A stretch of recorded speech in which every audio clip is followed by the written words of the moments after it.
This is the Senate of Virginia, Richmond, Virginia.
Senate Committee Room, B306.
This is the Senate of Virginia, Richmond, Virginia.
Senate Committee Room, B306.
Did you know live Senate video is now available at youtube.com/@Senate of Virginia?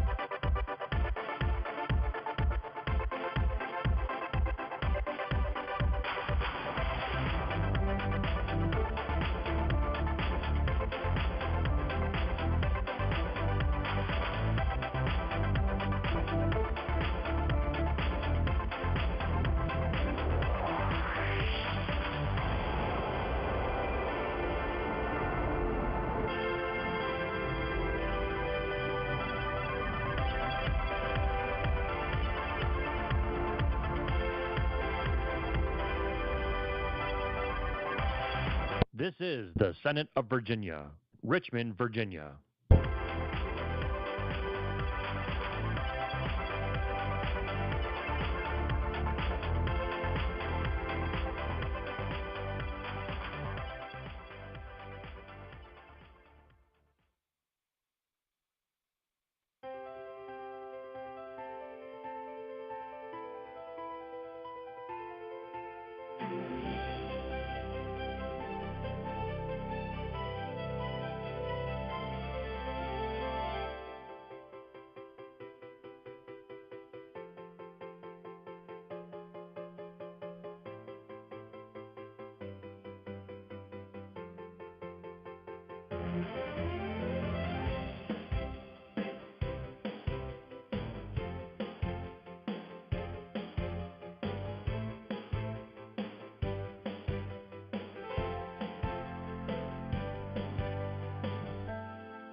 Senate Committee Room, B 306.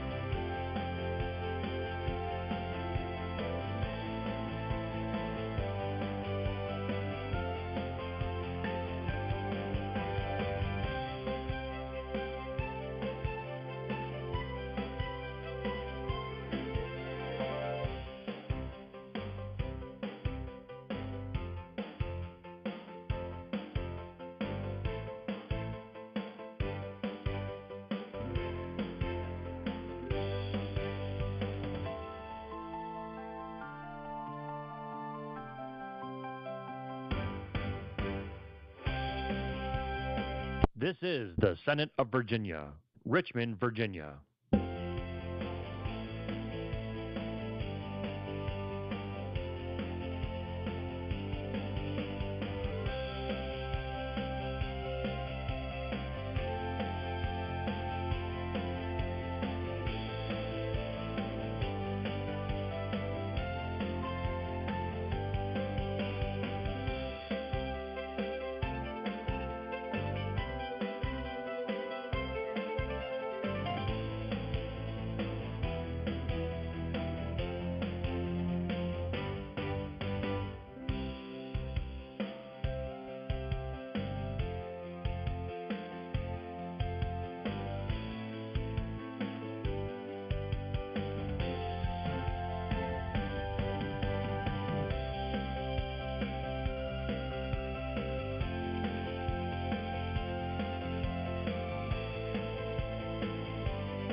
Senate Committee Room, B 306.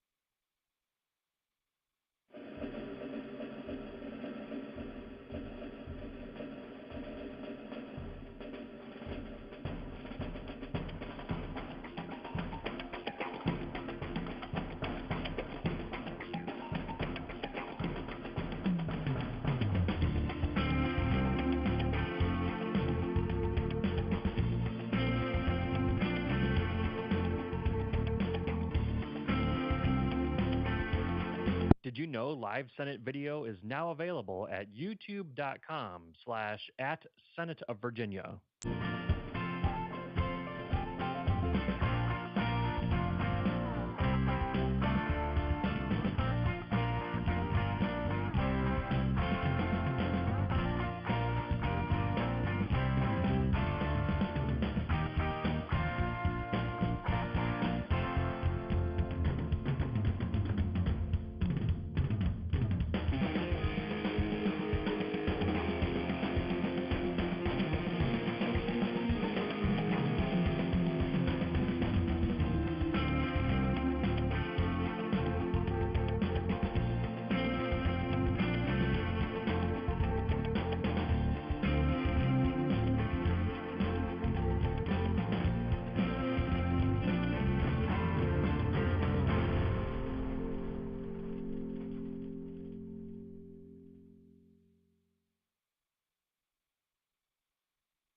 This is the Senate of Virginia, Richmond, Virginia.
Senate Committee Room, B 306.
This is the Senate of Virginia, Richmond, Virginia.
Senate Committee Room, B 306.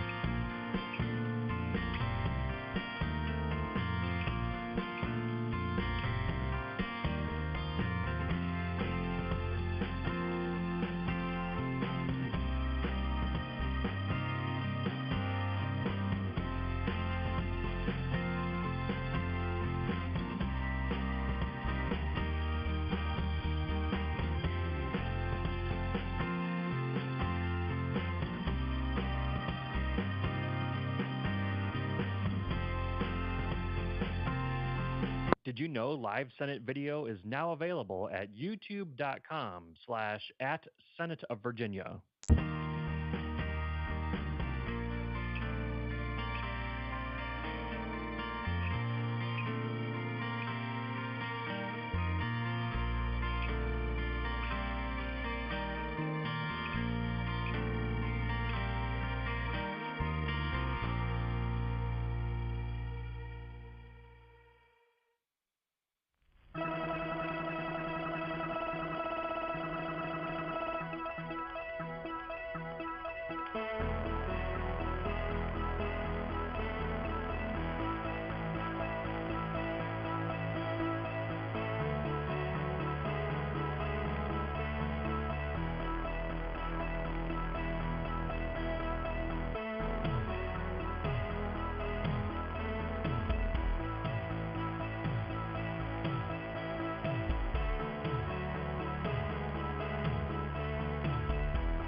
This is the Senate of Virginia, Richmond, Virginia.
Senate Committee Room, B 306.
This is the Senate of Virginia, Richmond, Virginia.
Senate Committee Room, B 306.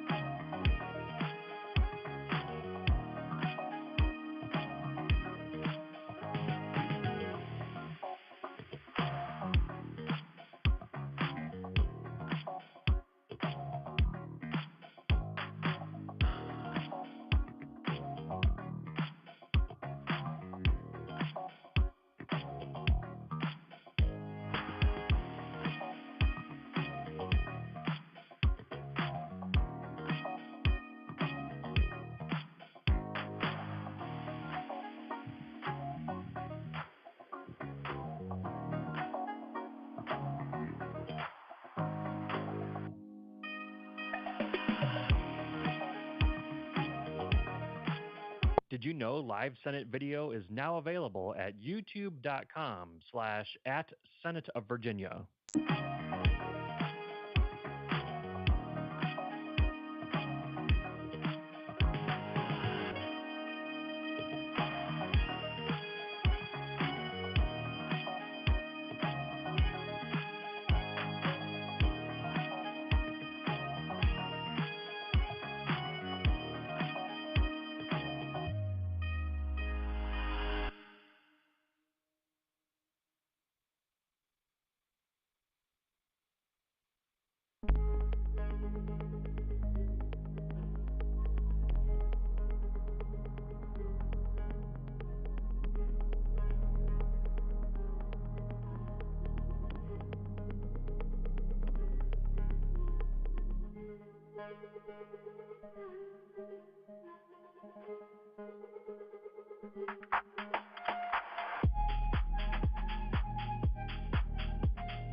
This is the Senate of Virginia, Richmond, Virginia.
Senate Committee Room, B 306.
This is the Senate of Virginia, Richmond, Virginia.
Senate Committee Room, B 306.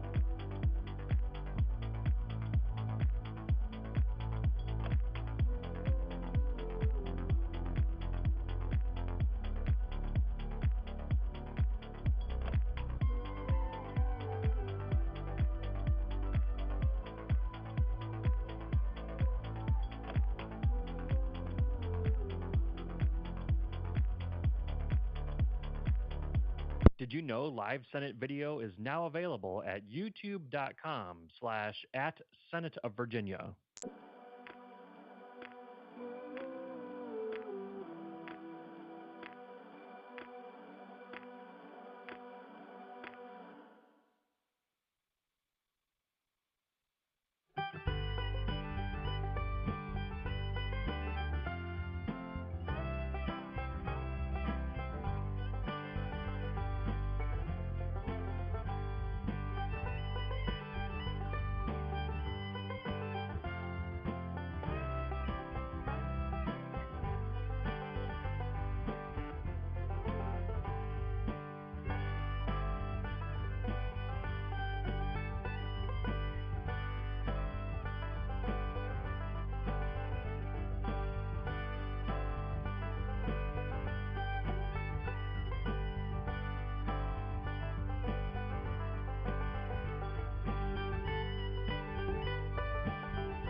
This is the Senate of Virginia, Richmond, Virginia.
Senate Committee Room, B 306. Welcome to the VGC Subcommittee on Gaming. With that, Clerk, can we call the roll real quick? Delegate Austin? Present. Delegate Torian? Here. Delegate Bulova? Here. Senator McPike? Here. Senator Evans? Here. Senator Pillion? Delegate Krizek? Here. Senator Reeves? Here. You have a quorum, Mr. Chair. Thank you, Madam Clerk. I don't have a whole lot of opening remarks. I just want to tell my colleagues thank you. I know it's been a busy summer, and we're trying to wrap this VGC operation up and get a bill out this year. But I just really want to tell each of you thank you so much for all the hard work going into this. And especially I want to thank my seatmate / vice chairman, Paul Krizek, for all the work he's done. He does twice what I do in a day. But and then to all of you that are in the audience, thank you for bearing with us. I know there's been a lot of questions, and the goal of this committee initially is to truly figure out to set up a gaming commission, as we've taken on a kind of a different little, I'd say a lot different role than what we originally intended by kind of covering all different kinds of gaming at this point. But we feel like we've tried to be fair to everybody that's here, to give them an opportunity to speak and be heard before this committee as we move forward. I believe this is our last meeting before session. So if anybody in the audience has any comments, you're welcome to get those to the clerk, and we can get them distributed to the committee members here as we wrap up. But we're just going to dive right into it. But before I do that, I know my vice chairman always has a few words he would like to say. Paul? Thank you, Mr. Chairman. And I want to echo your thoughts, too, on thanking my colleagues here on the dais. We have had a number of years of meetings, and we've really hit every type of gaming conceivable, I think. And the one topic we have not really covered is casinos. And so today is Casino Day, and we are going to hear from the casinos that are operating, those that are on their way to operating, and those that may or may not one day operate. And so this is an opportunity for the public to really to learn about the opportunities we do have. But we do have 5 licensed casinos in Virginia, and we're going to hear from all 5 of them as well. So I want to thank you all and thank the committee. I know that and thank all the people who are presenting and all of the audience too, and the people who are watching online. This is going to be very educational, and you're going to hear about some really interesting and excellent things that are happening in Virginia gaming. And some of these casinos are pretty exciting places to go, and I recommend that you all do visit and try to visit all 5 of these casinos when they're all completed. So thank you, Mr. Chairman. Thank you, Delegate Krizek. I just have one alibi that I'd like to just say before we start with Khalid, and it's a political nature, just to be really honest, is that as screwed up as national politics is, I want to tell people that in this committee, you have seen the Virginia way work, and there's no better example than that. Than I look to my Democrat colleagues on my right and left, and that they have a Republican chairman and Democrat-controlled legislature, and I want to thank them for the opportunity to serve and trust me with the chairmanship. And I think that says a lot to a lot of people that we can all work together and get things done in the good of what the issues are. So that's my one alibi. So thank you to my colleagues. With that, Khalid, if you're ready to brief, Khalid Jones with the lottery is going to come up and talk to us as lottery is the oversight of our casinos. Khalid, the floor is yours. Thank you, Senator Reeves and Joint Subcommittee. I'm pleased to be here today to talk about this issue, and in deference to it being Casino Day, I will be limiting my comments to our role, our regulatory role in the casino space. So I will not be talking about sports betting, and I certainly will not be talking about any forms of gaming that are not yet in existence. And I made a visual to underscore Casino Day, that this is all we're going to be talking about today.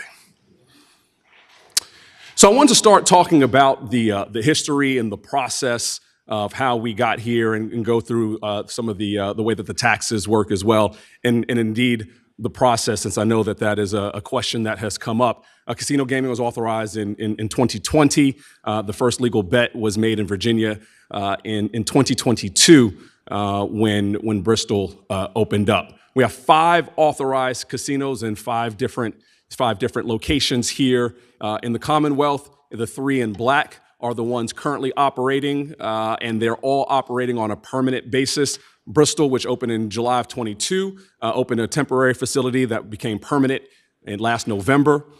Portsmouth Rivers opened in January 2023, was the only casino thus far to open straight with a permanent facility. And then Danville and Caesars opened temporarily in May of 23 and permanently in December 2024. Those in red are in some form of licensure proceedings. Norfolk is, they have their licensure hearing on the 29th, so this is coming up very, very shortly. And then Petersburg Casino, their application is pending and their licensure investigation is ongoing. On the process of how casinos come to be, the first step of the process is that the city submits their preferred gaming operator to the lottery to determine if the project is financially feasible. Now, what that means in reality, we don't dig in and sort of a formal investigation at that point. We look at the top level proclamations that are made about the casino, specifically whether or not that they promise to reach the required threshold in terms of investment, $300 million of investment that is required. I'll say that the casinos that are in operation now, none of them have been sort of wall scrapers, if you will. They've all invested far greater than that $300 million, but we do check that at the initial stage. After that, the locality applies to the city clerk to hold the referendum. And then once that application is accepted, a referendum is held. And this referendum is a yes or no to just having a casino at a particular address. The referendum itself does not address the casino operator or any other substantive issues regarding the casino, other than yes or no, should this casino happen? Should it happen at this address? And on the next slide, I'll show an actual question to underscore that point. The city at that point may or may not hold public meetings to talk about, they're not required to, but they may hold public hearings to talk about the pros and cons of opening the casino and whether or not it should happen. And then once the referendum is passed, if it should pass, that referendum after a few days when all the election is certified, the referendum is certified. The reason I put that bullet there is because that's an important date, the certification of the referendum. That date starts a 5-year period when the casino has to receive its license from the Virginia Lottery Board. The applicant has 5 calendar years from the certification of the referendum to receive their license. And then once a application is submitted, a full application is submitted to the Virginia Lottery staff. Lottery staff has 1 year from the time of completed application to conduct its review. So what that's meant in real terms is this 5-year window plus this 1-year review is that casinos have to get their applications to the Virginia Lottery staff really 4 years, by 4 years after the referendum is certified to allow lottery staff to conduct its review. And then the last step is the lottery board votes and issues license after a public hearing and application review, one of which we'll have next week. This is an example referendum question just to talk about that issue. Sometimes there's questions on that. I wanted to make sure that it's clear what needs to be on the referendum under the current law with the 5 casinos, the 3 that we have, the 2 that are oncoming. And it's just something like this here. This is the actual referendum question from Portsmouth in 2020. I used this one, I actually picked it at random. There's nothing behind it other than showing the example. It just says, shall casino gaming be permitted at a casino gaming establishment in Portsmouth, Virginia, located at 3606 Victory, surrounded undeveloped properties called Entertainment District located east of Victory Boulevard. So you see this is just a plain recitation of yes or no on the casino, yes or no on the address, and that's all the information that the voters vote on under current law. I want to transition to talk a little bit how the taxes run. Currently, there are 3 tiers. The first tier is 18% tax on the first $200 million of adjusted gaming revenue annually. And I want to underscore that this is calculated on a calendar year, whereas we report on a fiscal year, that June to July, that we calculate the taxes on an annual year. So the 6% of that, which is a third of the total tax, goes to the host locality. In Bristol's case, it's to the Regional Improvement Commission, which consists of 12 counties and 2 independent cities in Southwest Virginia. And then 0.8% of that total tax, so not 0.8% of the adjusted gaming revenue, but 0.8% of the tax goes to problem gambling treatment, and 0.2 to family and children's trust funds. Then once you break that $200 million threshold, on the next $200 million, there's a 24% tax, and then the next tier is a 30% tax. And on the next slides, I'll go through which casinos have reached certain thresholds to give you an understanding of how this has been implemented in real terms. But just as a preview, there's been no casino yet that has gone through to that third 30% threshold. This is total activity from FY25 and fiscal year 24 as reported. Once again, the calculation is based on a calendar year, but we report on the fiscal year. And as you can see, total taxes have gone up from fiscal year 24 to 25. Obviously, AGR, adjusted gross revenue, has gone up from 24 to 25. And you can see the totals that have gone to the locality, to problem gambling, and to the other funds as well. This is the activity from Bristol during that time. As you can see, in 2024, they were in that first tax threshold. In calendar year 2025 through September, they're inching up towards that second threshold. And of course, the first 200 only gets taxed at the lower threshold. Anything over that 200, we get taxed at that middle 24% threshold. But here you can see the amounts that have gone to each one of those portions from operations at Hard Rock Bristol. Same with Rivers Portsmouth. Previously, they were the only casino to break through to the middle $200 million tax threshold. And this year, they have already surpassed that and will be in the second threshold as well.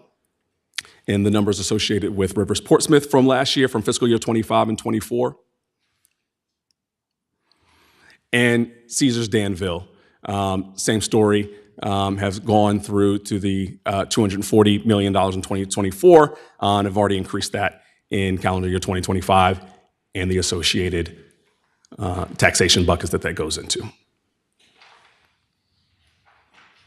I want to talk something about going forward as you all are considering, and as the legislature at large is considering whether or not we should have a gaming commission. One of the important aspects of it, as we do this, the only mention that I'll make of anything not related to casinos, the Virginia Lottery, obviously, we regulate sports betting, and we also regulate casinos.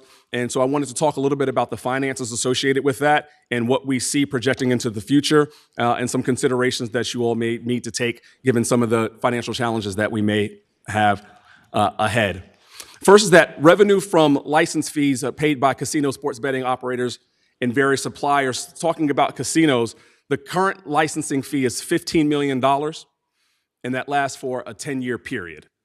So we have 3 licensed casinos, which means we've taken in $45 million in casino licensing Fees. Sports betting operator license fee is set by statute at $200,000 in a 3-year renewal. Currently, we have cash sufficient to cover operations. We have a staff of roughly over 100 when you take into account what we'll have when we get all the casinos online. That number will be roughly over 100 in gaming compliance. That includes legal, investigators, audits, compliance, RG, data analytics, all the things that you can think of. And I want to highlight that also includes the Virginia Lottery has 24-hour presence at all of operating casinos, and that will be the case when we have our 2 additional casinos up and operating. So we do maintain a 24-hour casino compliance regulatory presence there. Yes, sir. Can you take a question? Yes, sir. Delegate Creasy. Thank you, Mr. Chairman. I see at the final bullet explains that the license fees are what you use for your operations. Is there any other money that you get through this process from the taxes? No, not from the taxes. All the money that we use to regulate comes from licensing fees, sports betting fees. That initial, the biggest chunk comes from the casino licensure fees, and then the renewals from all of the operators and licenses. And Mr. Chairman, follow up. Delegate Creasy. And you keep those segregated. The licensing that you do with sports betting, you use that money that you get from them and draw it down, or does it go into one pot for your operations? For gaming regulations, it all goes one pot. That's obviously all segregated from lottery operations. Right. Okay. Thank you, Mr. Chairman. Just a quick question. Yes, sir. You talk about a deficit of $7 million a year. Is that a conservative estimate, or?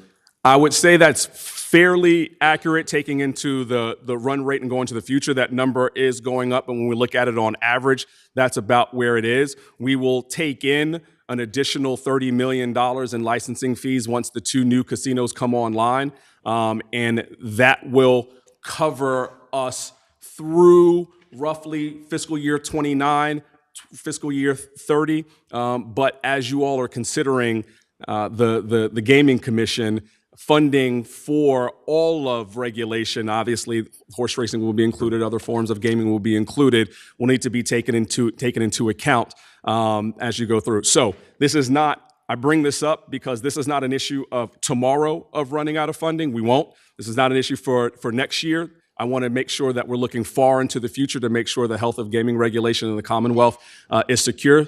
But this is something that definitely needs to be on the radar as we're thinking about those considerations. Thank you. Mr. Chairman, just to put a little bit of emphasis on this point, if you had only ever had one casino that you had one license that was paying for the regulatory process, you probably would have run out of the money after 3-4 years. Am I correct? Yes. So the licensure fees that we will take in from the new casinos will help sustain that. If all we had is what we had, this conversation would be more dire than it is today. Thank you, Mr. Chairman. Delegate Bova. Yeah, thank you, Mr. Chairman. And so I guess helping us to think through what the solution to this is, because now that I'm thinking about it, that's a little odd that we would take in licensing fees and then assuming that we're going to bank that and it's going to be able to cover the costs. And so under no circumstances would I ever think that we would want to lose revenue or having to go ahead and pay for the cost of regulating the casino industry. So how do other states do that? Because I would think that basically you'd look at what is the overall cost, and then you divide that up and charge back to the members. But how do other states navigate that? Thank you, Delegate Bulova. So the one methodology that you just mentioned is how some states handle it, is that the industry itself has to pitch in essence based on revenues that occur essentially through the taxation. Others just charge a much higher licensure fee and combined with taxes. So you're sort of 3 ways to think about this. One is the initial licensure fee, one is the taxation regime, and one is the renewals. And through that, different states handle it in different methodologies, but it's some configuration of what you're doing with the license fees, how much support is coming from the taxation, coming from the adjusted gross revenue, and how much is coming from the renewals. Well, your questions really handled the last bullet here, which is just that the license fee revenue will not be sufficient going far into the future. And like I said, this is not an issue for it's an issue to start thinking about today, but this is not an issue where immediate action. This is not the DEFCON 3 signal here. This is let's look into the future. Obviously, as we're thinking about what the gaming commission of the future could potentially look like, I would say this is the issue that I would put at the very top. Obviously, how it's funded to be adequate, and that's really the reason why I underscore things like our 24-hour presence. Those are the kinds of measures that we've been able to have put in place, and we think are important to have in place. Casino gaming in Virginia is 5 years old. I was recently on a panel with the head regulator from Nevada. Casino gaming in Nevada is 70 years old. We're toddlers, they're septuagenarians, and there's things that we can learn. And certainly as we're going through that, to make sure that we're undergirding that kind of important, to understand that important confidence in the system. Measures like this, and obviously robust enforcement is something that's necessary, and as is the world, it has to be paid for. Khalid, just a question. Since you have a relationship with them, was there any advice they gave you as far as how we go about this? Obviously, you shared with them what we're trying to do. Was there any words of wisdom or things we need to avoid? Yes, and so I hate to answer that question sort of blanketly and blithely, which is ensure that you are taking care of the finances early. And what I will say is when we didn't get here, it's not that we're in a problem situation even now. When this was first contemplated 5 years ago, we had to do a lot of assumptions. Where would we be? And now we're 5 years in, and we kind of know where we are. And we'll have, once all the casinos come in, we'll be, I understand we're having a discussion about the future, but from the initial round of legislation, we'll be complete from that. And that's about the right time that we say, okay, where do we need to be in the future? So that was really their big advice, is that the world will change. You just have to be able to be nimble to change with it. And that was probably the number one thing. But I think we got kudos all around for the way that we've been handling it, from the way that it's set up to the way that we're doing it now. And the last thing that I'll add on that front is that our operators here have been a pleasure to work with, each one, including those that are seeking licensure now. So we're grateful for that. Great. Any other members have a question for Khalid? Yeah, Mr. Chairman. Yeah, Jeremy. Yeah, I appreciate it, Mr. Chairman. One of the questions I have is around something that baffles me a little bit on the online sweepstakes and the emergence space. It seems to be there's advertising, it's in app stores, it sort of mimics exactly how a casino operates. And there are obviously a lot of Virginians doing it, theoretically, because you pop up in social media and different advertisement spaces, which are not legal in Virginia. I see other states, some of them are US-based, some of them are overseas-based. What are your colleagues, what are we doing about it? I see some states taking action in this space. It impacts some of our bottom line and revenue, right? These are not taxed entities, but mimicking and doing the exact same thing as casinos. What is your take? Are we taking action in Virginia? What's sort of next in that space? So there are a couple. That's a fantastic question, and there are a couple of things that other states are doing. For example, there are some. Michigan's a good example. Their gaming enforcement, they have enforcement capabilities, so they're able to be a little bit more aggressive out of that unit themselves. And so, from things like cease and desist letters or taking sort of more direct enforcement action and going after them. What we've been doing here, just as the Virginia Lottery, is trying to get a handle on what the size of that is. We've been talking with outside groups to help us understand the scope of it, of the problem itself. And I agree with you.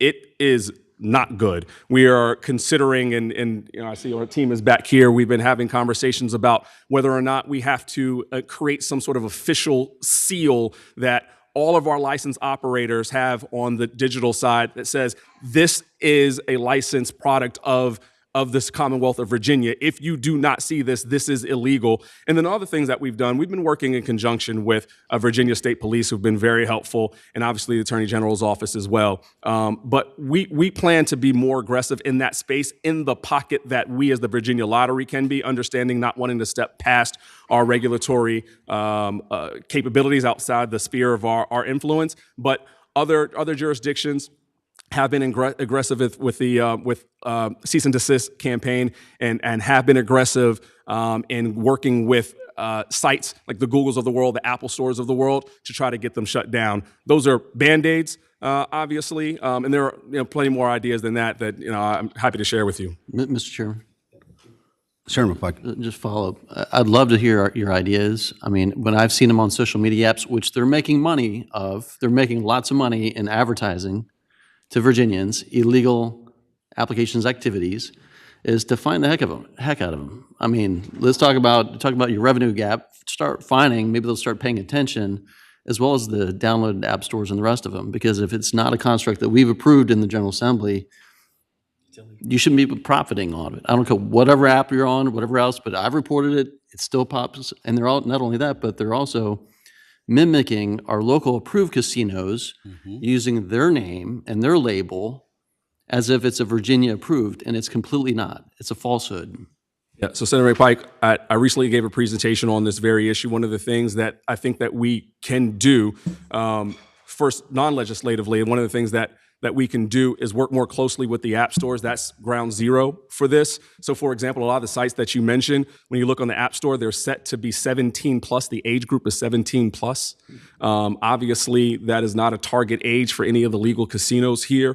The other thing that I've seen is, for example, the social media sites allow the content that gets advertised on to be advertised by some of the illegal casinos, and that content itself is directed towards underage groups. So I think that there is a lot of pressure to be made bare upon the providers of the platforms themselves to say, hey, listen, you are providing a service that allows people who are underage in our jurisdictions to do it. And it's been done in other contexts, right? Other kinds of content that the Virginia legislature has not wanted to be allowed to be accessed in Virginia has been not allowed to be accessed here. So certainly the side of the illegal operators, the issue with the side of the illegal operators is you shut down one of their URLs, another one pops up the next day. So it has to be pressure be made on them, but also pressure to be made on the side of the platforms that are allowing the advertising to exist and for the downloads to be able to happen. Anyone else on that topic? We certainly got to have enforcement in everything we're doing, and this is just an example of how big and bad and horrible the problem is. So we're taking copious notes, but trying to wrap all this together is almost mind-boggling. We had I think it was $25,000 per illegal machine at one point, and I wanted 50. So I think if we start hitting people for $100,000 on a machine, that might get their attention. Delegate Kriesik? Yeah, thank you, Mr. Chairman. So we talked a little bit about enforcement from the outside. What about with the casinos themselves?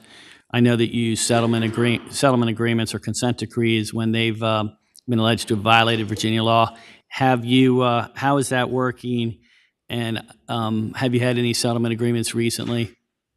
Yeah, so, as we operate, there are violations from time to time, and we do work with the casino operators to make sure that there are fewer of those. The fact of the matter is, with a lot of activity, there won't be 100% that gets through. So whether that is someone from on the voluntary exclusion list that is allowed to access the floor, or someone who's underage on the floor, every incident is different, and we do work with the casinos. And I will say that they have all been extraordinarily responsive. None of them want to have violations. None of them want to do anything that would put gaming in Virginia in jeopardy, and have all been extraordinarily responsive. But yes, it does happen from time to time, and it does. And when it does, we take appropriate action. Sometimes that action is more of counseling in nature, and sometimes that action is a fine. And you're posting those on your lottery website? That's correct. Thank you. Thank you so much for your presentation. Very informative. We'll just keep talking as we move forward on these bills. We're available anytime. Yes, sir. Thank you, subcommittee. Next up, we have Caesars Casino in Danville, represented by Chris Albrecht, Senior Vice President and General Manager. Chris, come on up. Welcome. Thank you. Good afternoon, Mr. Chairman and fellow members of the committee. Chris Albrecht, General Manager for Caesars Virginia. Very excited to be here today. We would not have been here without the great work of the Virginia legislation, our partners with the City of Danville, and of course, the Virginia Lottery, who was really boots on the ground with us, both with our temporary facility that we opened in May of 2023, and then our permanent facility that now has been open since December of last year. So as Executive Director Jones shared, we didn't just hit the minimum investment when it came to Virginia. We saw a fantastic opportunity in our location in Danville and have put truly a world-class facility with what we've built with the Caesars name, an $800 million property with a fantastic casino floor, a beautiful 320-room hotel, a pool, a spa, a multi-purpose space where we have been hosting fantastic meetings and entertainment so far, world-class restaurants, and again, we're just excited to see the visitation and really the amount of opportunity that we've had in our location so far. Executive Director Jones shared all of our revenues and taxation so far. I think what I really want to point to on this page is for you all is we get asked all the time, how are you doing against what you expected, right? Are you meeting your expectations? And so what I've put here is something very visible in that the city of Danville each year has put in their budget, their expectation for our revenues. Even before we opened our temporary facility, we were getting that open up before they were expecting, so we generated revenues in a calendar they had not, or a fiscal year that they had not expected any. And then the 2 previous years, we have now already exceeded the expectations of revenues that the city was anticipating from our gaming revenue.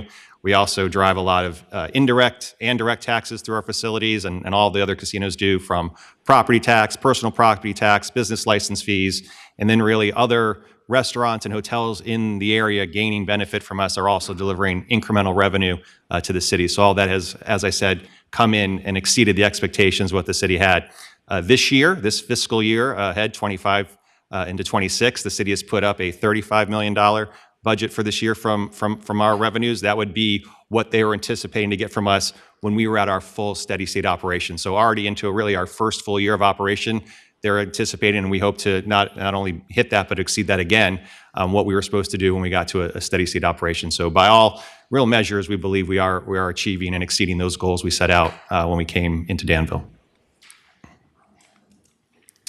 And as I mentioned, we have truly become a true destination, people coming from all over the region, all over the country to visit us in Danville, Virginia. We have brought some tremendous acts here in our first few months of live entertainment, a variety of diverse offerings to fill up our showroom. We have a 2,500 seat opportunity in what we call the Pantheon, which is our entertainment space. We are also putting some great meetings in that space, including the VA1 Tourism Summit coming to our area next month. And we have a 30,000 square foot ballroom and over 50,000 square feet of meeting space to hold those kind of really large scale conventions. And we are anticipating in our first year to have just about 2 million visitors, which was what we were expecting again in steady state. So a lot of great unique visitation to Southern Virginia. We have been partnering a lot locally as well, allowing opportunities for our guests to come not just experience Caesars Virginia, but other amazing amenities that existed really pre and then even post our coming into the market. We did work with a local partner on a food hall within the footprint of our casino, 500 block, which has 3 fantastic individual restaurants within that food hall. We continue, even with our own 320-room hotel, to use other hotels in the area. When we have a concert with over 2,000 people, we need more than just the hotel rooms we have, right? So we're still utilizing those partners, both directly and indirectly, to put our guests into those businesses.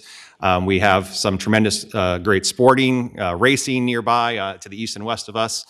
We've got a local minor league baseball team. We've got tremendous golf courses, and we're using those kind of partnerships to give, again, our guests unique experiences when they do come visit us from further away. We have a great partnership with the city of Danville. We're going to have the first that I know of an actual tourism office within the footprint of our casino. So just last week, we announced the grand reopening of the main tourism office in Danville, but this will be a second satellite office for them within our own footprint. We are also using other local businesses, a fantastic local cigar company, and also a dessert company that we serve outside of our quick serve restaurant, 3 Stacks. Like my colleagues will also be sharing, we are all very embedded in giving back to our community, both in a financial way, but also just with our time. Caesars has what we call our Hero Program, which is where we go about donating our volunteer hours. And Each different team member has different thoughts on what they may want to participate in. So we all kind of have a great opportunity to really get behind very passionate things we're all about. Our team is very committed to a lot of the local boards as well. Make sure that everyone on my executive team is a member of at least one of our boards. And then just, again, a lot of different ways that we give back both our property, Caesars Virginia, but also Caesars the company has a Caesars Foundation that gives money through all of our casinos all across the country. And that's an additional fund on top of what the property does ourselves. We have been very active in growing our workforce. Our temporary facility, we got started out just over 400, moved to close to 500 by the time we closed that down. And now we sit here today over 1,250 team members at Caesars Virginia. All across the board, different job opportunities, but also what I'm very proud of is all of those jobs, 90% are full-time positions, which means that comes with all the full benefit package that Caesars is fantastic with. So that's a great opportunity. We are still over 50% of our team coming from the city of Danville, and over 75% still coming from the Commonwealth of Virginia. So very much a very local job opportunity that we have in Danville, even though we sit along the border there. We train our own team members in-house for a variety of the jobs we have. Like all the casinos, we all have to put a lot into training our table games dealers. We did that on site. Now in our permanent facility, we did a lot of different things before we opened, but now we have the opportunity to do that within our own building. So that's a free opportunity for people to learn a skill and then eventually become a member of our team. We are always constantly training on responsible gaming, human trafficking. That's a requirement for anyone that starts with us. And then we have an ongoing annual training for those. We are a recently unionized property. We just partnered with Unite Here's Local 25 to cover our hospitality team members, both in food and beverage and the hotel. We had, as part of our development agreement with the city of Danville, created a hospitality and tourism program with Averett University, put a $500,000 investment in that, and that program is a couple years old, and many of our team members take advantage of that. And then Caesars itself, on top of that, we have an all-in education program where we give up to $5,250 to any team member for a program that they want to get into. And then there's other tuition reimbursement and loan opportunities, as well as those for team members' children to also take advantage of other opportunities for scholarship and things like that. So a lot of investment as a company in Danville, a lot of fantastic partnerships as we've gotten underway. We are very excited to continue our relationship here in the Commonwealth and happy to take any questions at this time. Thank you. Thanks for the presentation and congratulations on your success. You mentioned that you're anticipating as many as 2 million visitors in your first year of operation in the permanent facility. And I'm wondering, is there any way to categorize what percentage of those visitors don't engage in wagering? Are there for concerts or the spa or hotel or whatever else? Yeah, I mean, we do have information on how many people attend all of our shows. We do have people that stay in the hotel, but the majority of those that do stay with us do play with us. And so I would tell you the majority of those are going to come from those that also enjoy the casino floor. So no estimate on how many don't That gamble? just don't also game. No, nothing rough Okay. at this point. But Thank again, you. it's still very early with us on that kind of activity. Mr. Chair. Thank you, Mr. Chair. Just one quick question. Appreciate all the work and the partnerships you've built in the community, which is really helpful. And I think when the original Danville referendum process, Danville also did a really good job during the selection and process of early engagement. My question is the September revenue reports have softened a little bit, and it's not solely confined to Danville, but also the other operators. Is there something in Virginia or economically or what else is going on that's starting to soften some of those numbers? Yeah, I think the first thing was September. It was a tough month as most of Labor Day this year fell into August, and September only saw 4 Fridays, Saturdays, and Sundays, which is the most unfavorable monthly calendar you get. So I think off the bat, September was off to a rough start. I think other people could say yes, or maybe there are other macroeconomic factors layering on top of that. Perhaps nicer seasonality was allowing people to do other things in September, so we'll see. I mean, we have certainly seen some nice bounce back in October. We've had some good weekends here so far, so I'm hopeful that was just a sort of a calendar blip, if you will, in the longer term of how things are going. So thank you very much. your report was excellent. It looks good, like good opportunities. So what about, can you tell us about the process? Remember, our goal here is to come up with a new gaming commission that would be the new regulator, and that lottery, the regulatory portion of lottery that handles the casinos would move into this new body. Are there any kind of lessons learned or advice that you could give to us as this process unfolds? Yeah, I mean, from my standpoint, I think it's been a fantastic partnership that we've had with the Virginia Lottery. They've been able to be very hands-on. I think Executive Director Jones kind of spoke from their standpoint of where they need their resource help to keep that momentum going. But we certainly felt like we've got their dedicated attention to make sure that everything would be successful for us to get both the temporary and the permanent open, and continue to be fantastic partners as we move forward into operation. I think once we see all 5 existing casinos up and running, that'll give us a great chance to see what normal looks like. I don't think the lottery would say they've had that opportunity yet themselves. So, but we're looking forward to that, and really, for us to see how these 5 casinos can perform all at once. Thank you. Anyone else? Chris, thank you so much for coming down today, and appreciate your testimony, and congratulations on a successful venture. And we're here for you in case you need something. Reach out. Thank you so much for your time. Thank you. Next, we have Ali Evangelista. Did I say that right? And say that, Paul? Evangelista. Oh, you must be Italian. She's the president of Hard Rock Hotel and Casino in Bristol. Welcome. Well, thank you. You did really good. It's not an easy name. I thank my husband to that. Thank you, Mr. Chairman and subcommittee for being here, and an opportunity to just share a little bit about our success with the property. A little bit less than a year since we opened. I think I would like to just start by sharing that we are more than just a casino company. Hard Rock started 54 years ago in London as a restaurant. So we bring some of that to here to the state of Virginia with the Hard Rock Cafe, as well as a hotel, live entertainment, very similar to a lot of the gaming companies that brings a lot more than just gaming to the state. So food, restaurants, over 200 locations around the world, memorabilia for music, collection of over 87,000 pieces, many of them here in Bristol. So I welcome you to come and visit some of the very specific pieces that were selected for our property. On top of that, the company is founded in 4 motos that are actually, they were created 54 years ago when we founded the first Hard Rock Cafe, but they couldn't be more true and more relevant to the day that we are today, which is love all, serve all, always one, save the planet, and take time to be kind.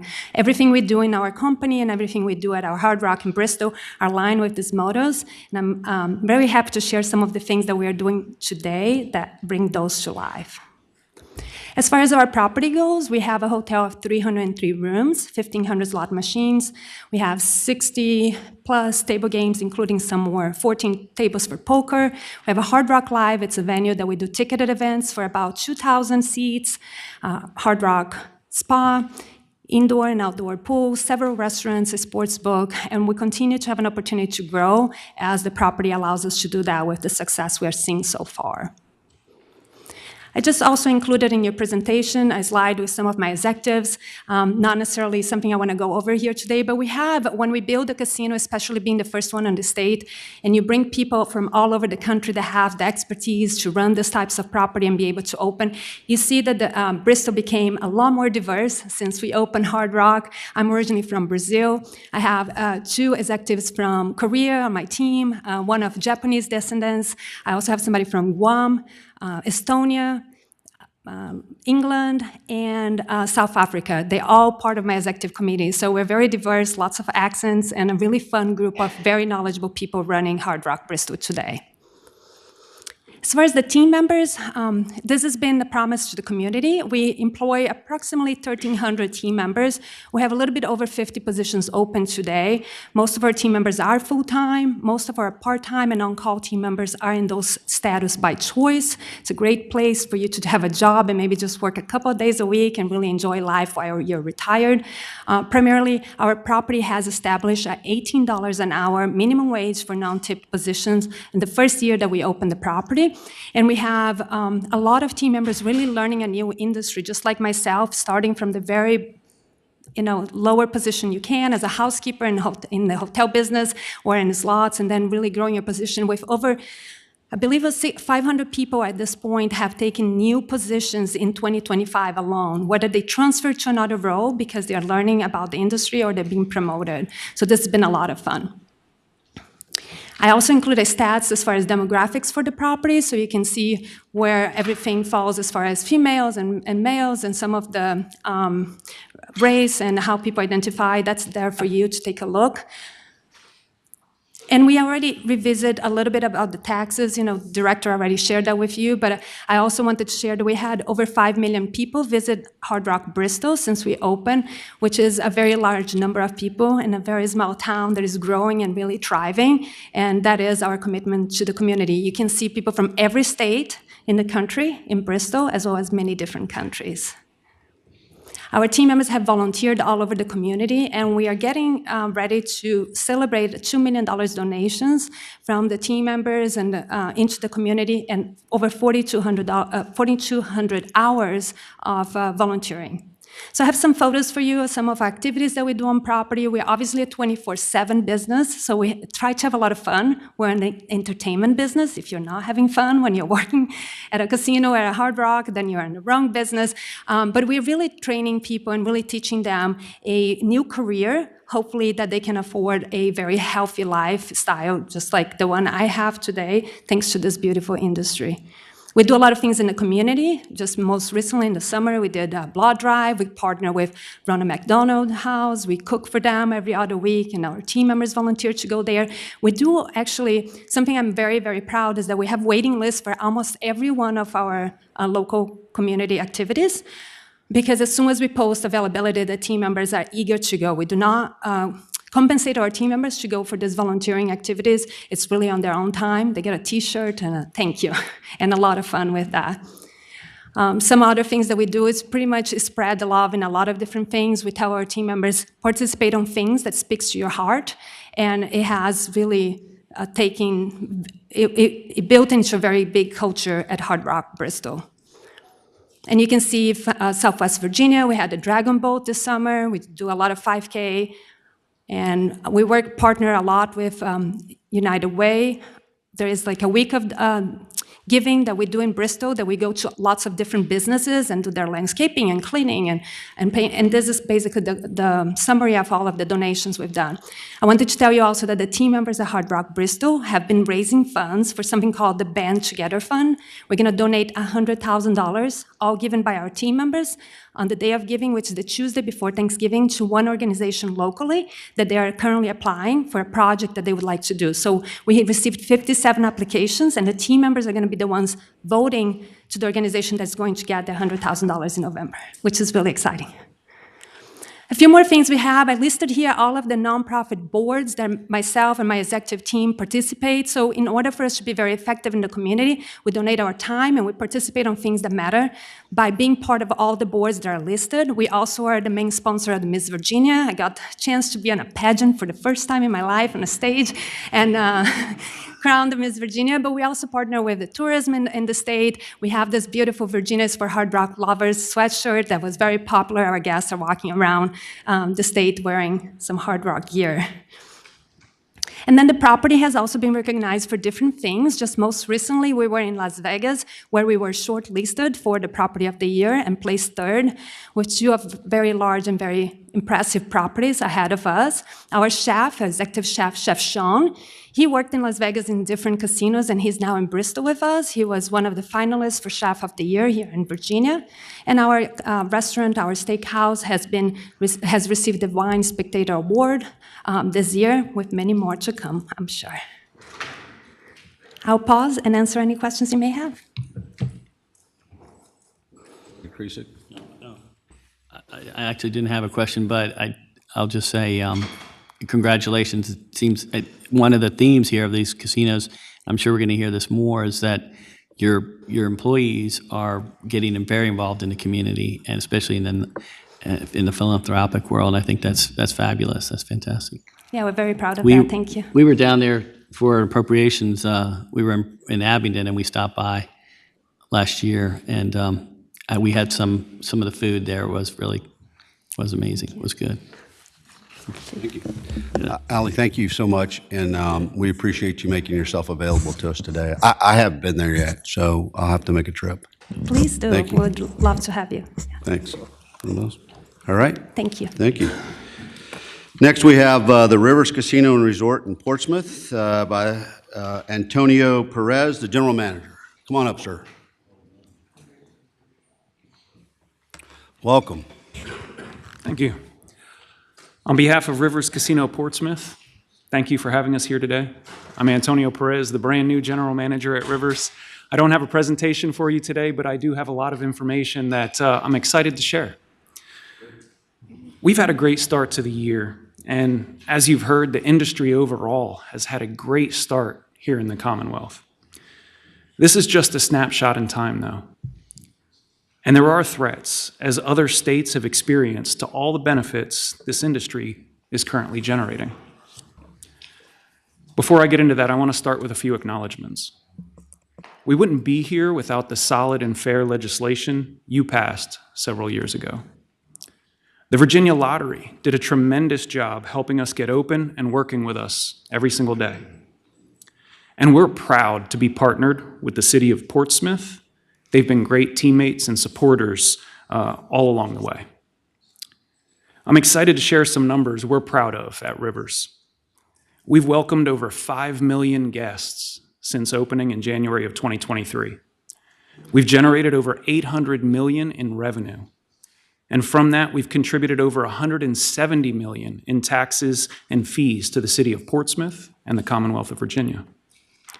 We're creating good jobs and great careers in our community. We have over 1,100 team members, 64% are minority, 53% are female, 33% are residents of Portsmouth, and 98% are Hampton Roads residents. We partnered with Tidewater Community College to create a dealer school that's free to people seeking jobs as dealers. We've graduated 530 people through that program. All of our supervisors and most of middle management started their gaming careers with us and had no prior gaming experience.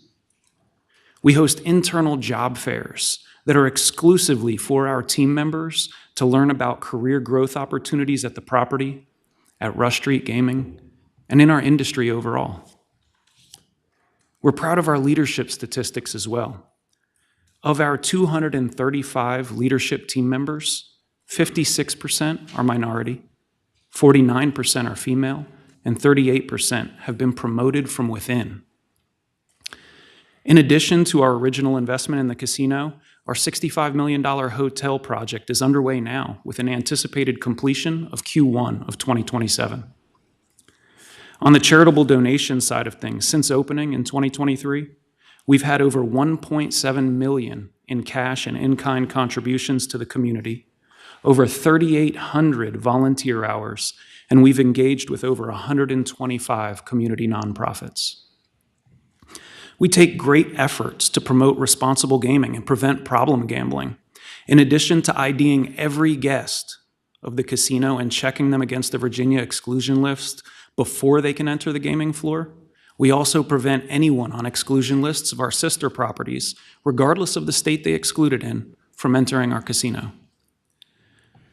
As I mentioned before, as positive as all this sounds, there are serious threats looming in Virginia that the industry is not immune to, and some of those were touched on earlier. The primary and most immediate threats are skill games and iGaming. Skilled games, the games that look like slot machines that we see regularly at gas stations, corner stores, and restaurants, and iGaming, which is essentially a casino on your phone and in your pocket. They're looming threats to the great industry you helped to create here in Virginia. At Rush Street, we've seen this story play out in other states where we operate. In Pennsylvania, for example, since iGaming began, casino jobs and revenue are down substantially. And illegal iGaming masked as sweepstakes are operating against casinos right now. Here in Virginia, skill games are making a big comeback without any of the safeguards commercial casinos are investing in every day. We saw revenues increase when these machines were turned off, and they remain a threat to the great jobs and investments we're all making here in our communities.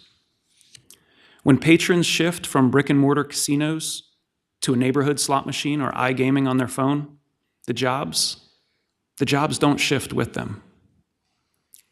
I say this to highlight how the good news we're able to share today may not be permanent and is not guaranteed if new forms of gaming begin to erode revenues and jobs. I'm optimistic, though, because as I've highlighted, this legislature has fostered a strong and growing brick and mortar industry that's been a boon for our communities here in Virginia. So thank you for allowing me to be here and to present today, and I greatly appreciate the opportunity. Antonio, thank you for your presentation. I just had a question. Besides the competition aspect of what pretty much every type of gaming is dealing with, right? What are some of the other challenges you're facing right now? Well, right now, one of the challenges, so I'm 5 weeks in, so I'll preface with that. But one of the challenges that has been brought to my attention is on staffing for our non-gaming positions, especially in food and beverage, because what we're finding is that team members that are in those segments can walk in, get a job somewhere in a restaurant outside of the casino and start working the next day, whereas we have a licensing process that takes some time, and often we lose those applicants before they make it fully through the process because they've taken a job elsewhere. As a follow-up, that's because of the background requirements of everybody that works in the casino, so we need to look at what those regulations are?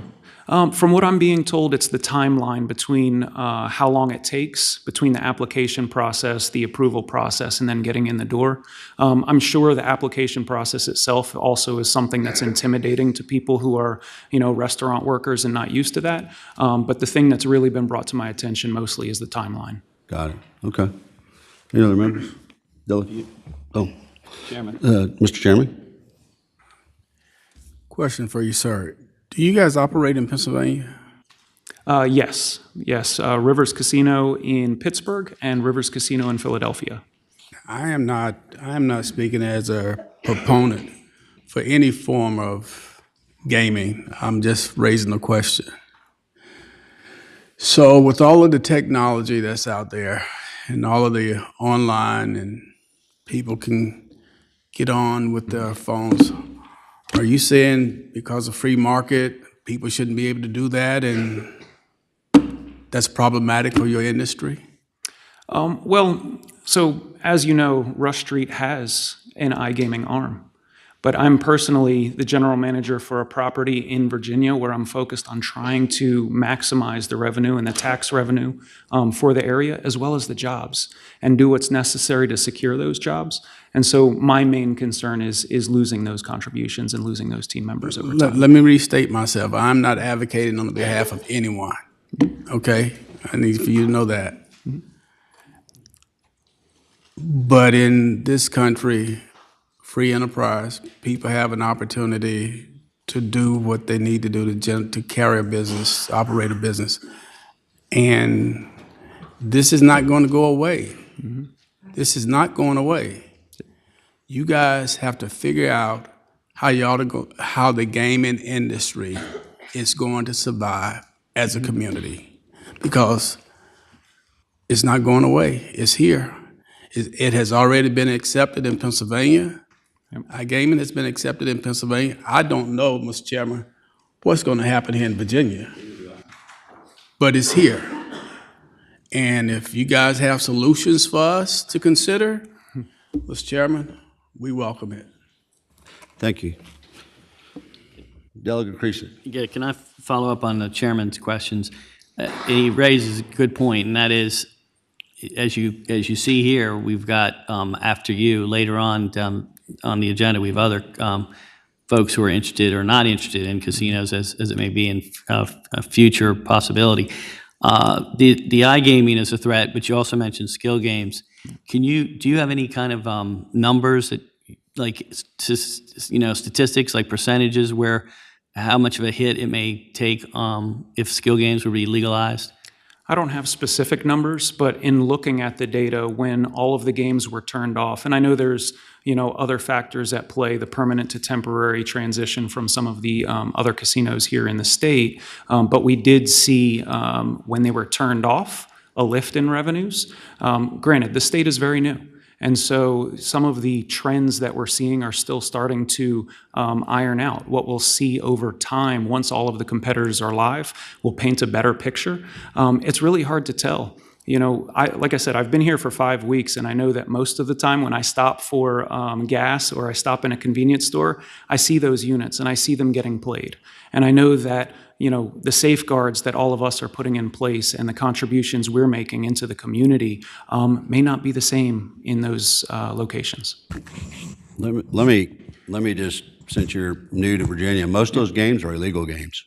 They're not skill games. They're games from China and everywhere else, and they don't have the sticker on them anymore because when we said no more, we didn't put anything in the place. So it's like the vacuum came in and people just started putting them up everywhere. And that's one of the major issues we have, is we don't have any enforcement. We don't have any teeth to go back and get any of those things or regulate them. So that's the challenge.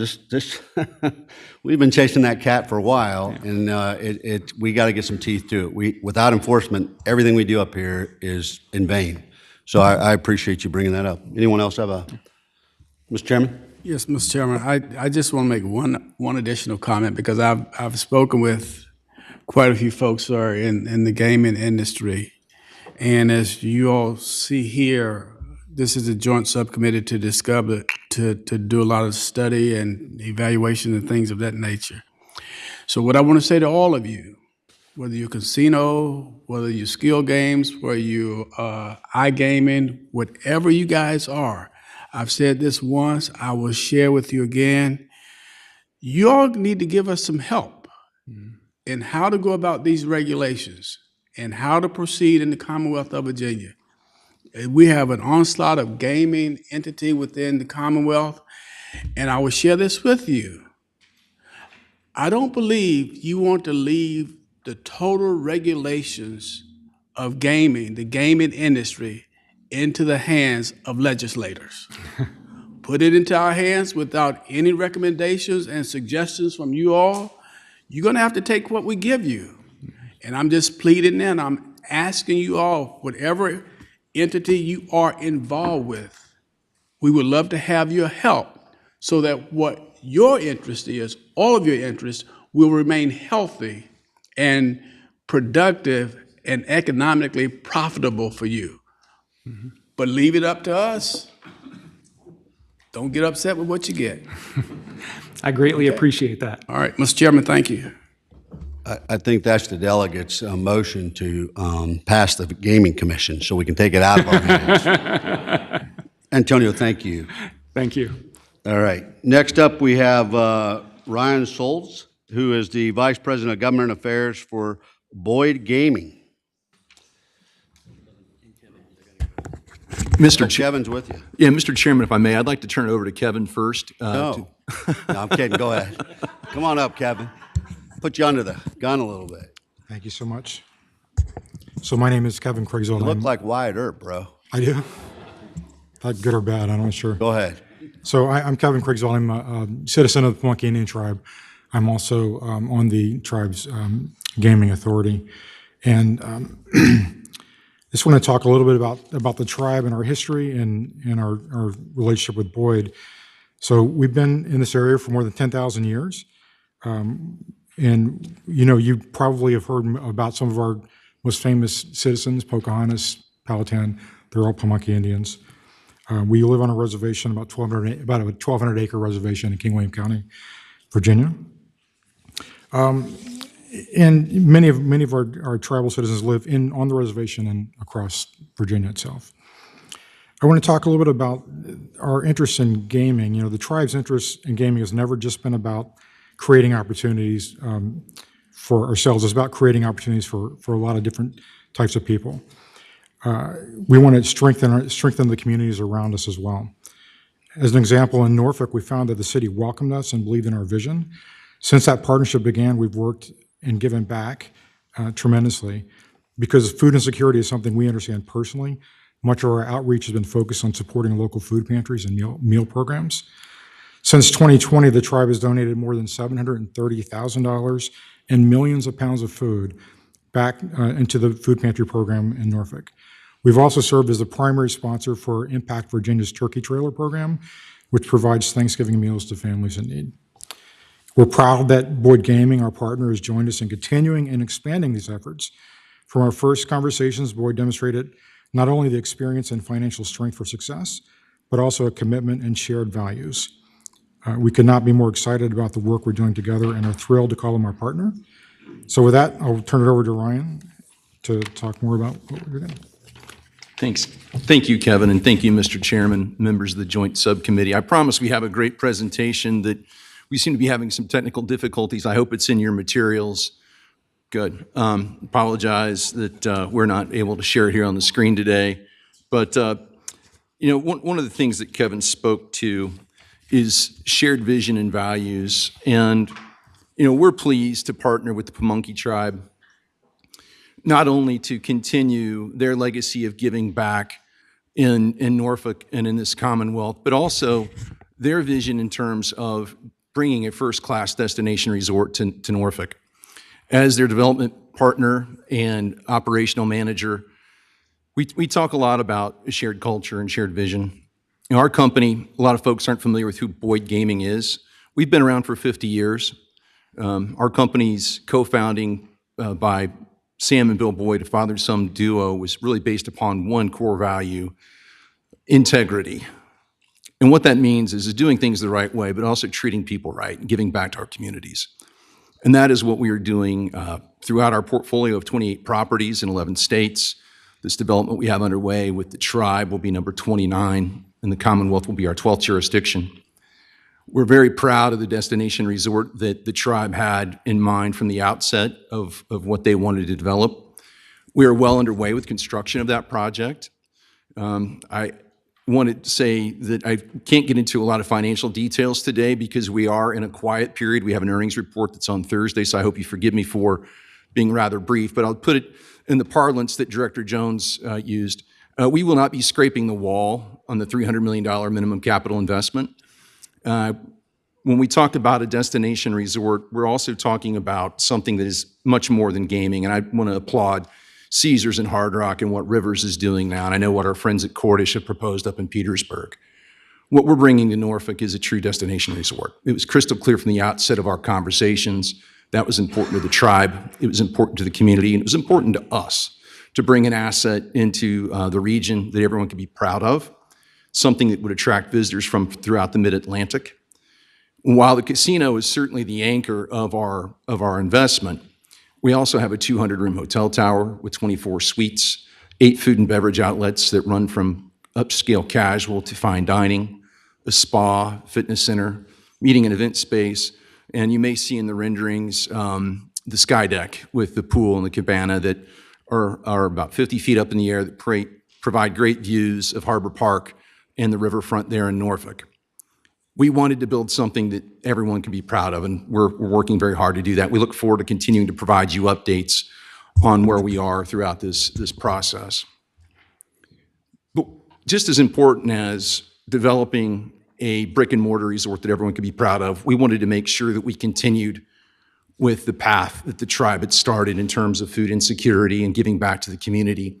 And that's true in how we're going about workforce development, creating vendor outreach opportunities so that our supplier network, our vendor network on this project includes people from the Hampton Roads and beyond. I will tell you that our workforce, and this is true of Boyd Gaming, our workforce is reflective of the communities in which we operate in. That'll be no different in Norfolk. There's a large military presence, as we all know, in the Hampton Roads region. We are doing outreach through our workforce development councils to the military bases for those that are leaving service or perhaps whose spouse is in service. We think there's a real opportunity there to bring folks into our workforce. And we've partnered with a number of local institutions, as I've heard other folks have spoken about. We're very proud of the $1 million gift and partnership that we have built with Norfolk State in regards to their tourism and hospitality management program. We think that, given the proximity of Norfolk State to where our location is, there's an opportunity to create a career pipeline, not only for those students to come to work for us, but maybe for Rivers or other operators here in the Commonwealth, although we prefer they work for us, but also to get them into our company's pipeline. So if they want to move about the country, they have an opportunity to be a Boyd career employee. We're also working with Tidewater Community College and Old Dominion in various capacities. Hats off to Portsmouth for the dealer school program they have with Tidewater. We're doing something similar in Norfolk. We also look forward to working with Tidewater in terms of their culinary arts program. And just this summer, and currently at the site as well, some of the students that work in engineering and construction management at Old Dominion are working as interns on our job site. So that legacy of trying to find a way to do things the right way, to make sure this is a community project, and to continue the tribe's efforts with food insecurity are things we're very proud of. We're very proud of this project. Thank you very much for giving us the opportunity to be here today, and be happy to answer any questions that we can. First, Kevin, thank you for your presentation, and thank you for hiring Boyd. I drilled them pretty hard when they first came to visit me, and everything that he said on the dais today is true. So you got a great company that really cares about the community first and foremost before everything else. And so, Ryan, I just wanted to publicly tell you that I appreciate your straightforward, kind of like I am, and a no BS guy, so it's great to get that from you. Anything? That's high praise. I appreciate that, Mr. Chairman. You bet. Anyone? All right, you're off the pitcher's mound. Thank you very much. Thanks.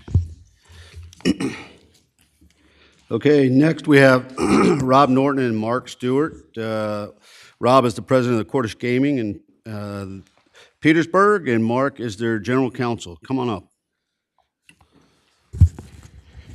Good afternoon, Mr. Chair, members of the subcommittee. Great to see you. Thank you for having us here today. Just wanted to take a moment to thank you guys for what you're doing here, which is gathering information to try to make our industry better here in the state of Virginia. And that kind of learning is something we will always support, be willing to be here to assist in any way we can in that effort. I am here representing the Cordish Company. Do I have a mouse? There we go. We are a 115-year-old development company that started our businesses back in retail development. We have developed an operational side. We're one of the very few operators out there that are developers and run all of the different verticals, whether there's a casino involved or not, of residential hotels, restaurants. We do sports anchored districts, casinos, and traditional retail development across the country. And so as we move forward with our plans in Petersburg, we're capable and willing and have plans to bring all of these elements into one master development. We operate our hospitality division under the Live brand. And in the last 15 years, we've undergone explosive growth. This is a current map of the locations of all of our different Live locations across the country. And we continue to see that explosive growth going on. It's hard to keep up with the map, quite honestly. I am the president of the gaming division of Cordish Company, which is we have a ton of great talent. But specifically, I want to introduce you today to our EVP, Penny Pariaho, who is going to be the general manager of Live Virginia. And she is going to lead a powerhouse of women who are our leadership group of Virginia. So briefly, if I can bring Penny up to give you a couple of words about our temporary operation. Thank you, Rob. Hello. Good afternoon, senators and delegates. My name is Penny Pariaho. I have been in the industry for 33 years. I started when I was 2. No, I'm just joking. Anyway, just wanted to give you a quick overview on our temporary casino. So we have the temporary casino opening up in Petersburg. Very proud of it. We bought the old Caesar's tent as we speak, and made it a live casino. Here you have it. It's already complete. We had our certificate of occupancy early part of October granted to us. Our health permit was granted to us last Friday, so we are ready to rock. We have our dealer school that we partnered up with Richard Bland College. We have about 100 plus dealers that we are going to have graduate the first week of December. We also have some of the shots that you see in front of you. It's the interior to our temporary casino. Just like my peers, looking at community involvement within Petersburg and making really great economic impact for them. This is the old Pepsi warehouse, which is our warehouse in Petersburg. We have about 100% of our slot machines ready for optioning and ready to go. Our Virginia lottery counterparts have been super helpful to ensure that we worked on a opening date as quickly as we can. And today we are sifting through about 1,500 applicants and doing panel interviews in our warehouse. And with that, I'm going to turn it over back to Rob Norton, our division president. Thank you. Thanks, Penny. And I'll take just a couple of moments of your time to walk you through where things go from there. So we're eagerly moving forward with our opening of the temporary facility. We're working with the lottery to get the facility open as fast as possible and still provide the level of operational security that we've learned to expect here in Virginia. But that hasn't stopped us from designing and developing and moving forward with our permanent plan. So I'm just going to express some different thoughts, but as I do so, I'm just going to flip through images, so my comments will not line up with the images at all. But as we do this, we are expecting to take the time while we're operating the temporary facility to finish the development and actual construction of the full casino so that we are able to get people employed, taxes paid, and start the economic benefits as soon as we possibly can. What you're seeing on the screen now, you saw a couple of exterior renderings of where we are in the design, and as we're flipping through, these are some of the interior casino images. You can see the level of quality that we are planning to bring to the state of Virginia is that meets or exceeds what Virginia has in place today. We applaud all of our predecessors who have come up here, who have opened their facilities before. We really have seen the deliverance of fantastic gaming and resort facilities here in Virginia, and we think we will probably try to raise that bar just one more half step. We have yet to announce any of our actual food and beverage names yet, but we will have an Asian concept. We will have a steakhouse or a fine dining restaurant. We will have casual dining. We will have a sports bar, sports book, and these are the actual images that are in the development plans right now for those different types of concepts. We have over 8 restaurants and bar concepts that are planned for our facility. But we also have a world-class hotel resort with expansive meeting, convention space, and entertainment space. Actually, will be the largest of the casinos in Virginia when we're done, with top-class 4-diamond level hotel resort. We will attempt to get the 4-diamond mark like we do in each one of our hotels. And that's just the start. It actually starts us rolling down with what we think this location can produce in the long term, using the casino as the anchor and using the different verticals that we have within our company. Again, going back to retail development, residential, entertainment district, we plan a master development for this location. We're located right off of I-95. We think the future's bright here, and it's part of our long-term roadmap for the area. And as I said, the economic development where we think we're going with our project, we've already started the contributions to the local community, not just through our community giving, but direct payments to the city. Those payments, as you can see, will continue going forward. This is by bringing the temporary into place. We bring that contribution, which is close to 20% of the city's budget, right out of the gate, and you can see how that looks forward. So over the first 10 years, the city of Petersburg will receive about $250 million. And then when you look at the benefits to the state, the economic benefits are astronomical, and just look at the jobs alone. I won't read the numbers to each and every one of you. You can see the numbers in your slides.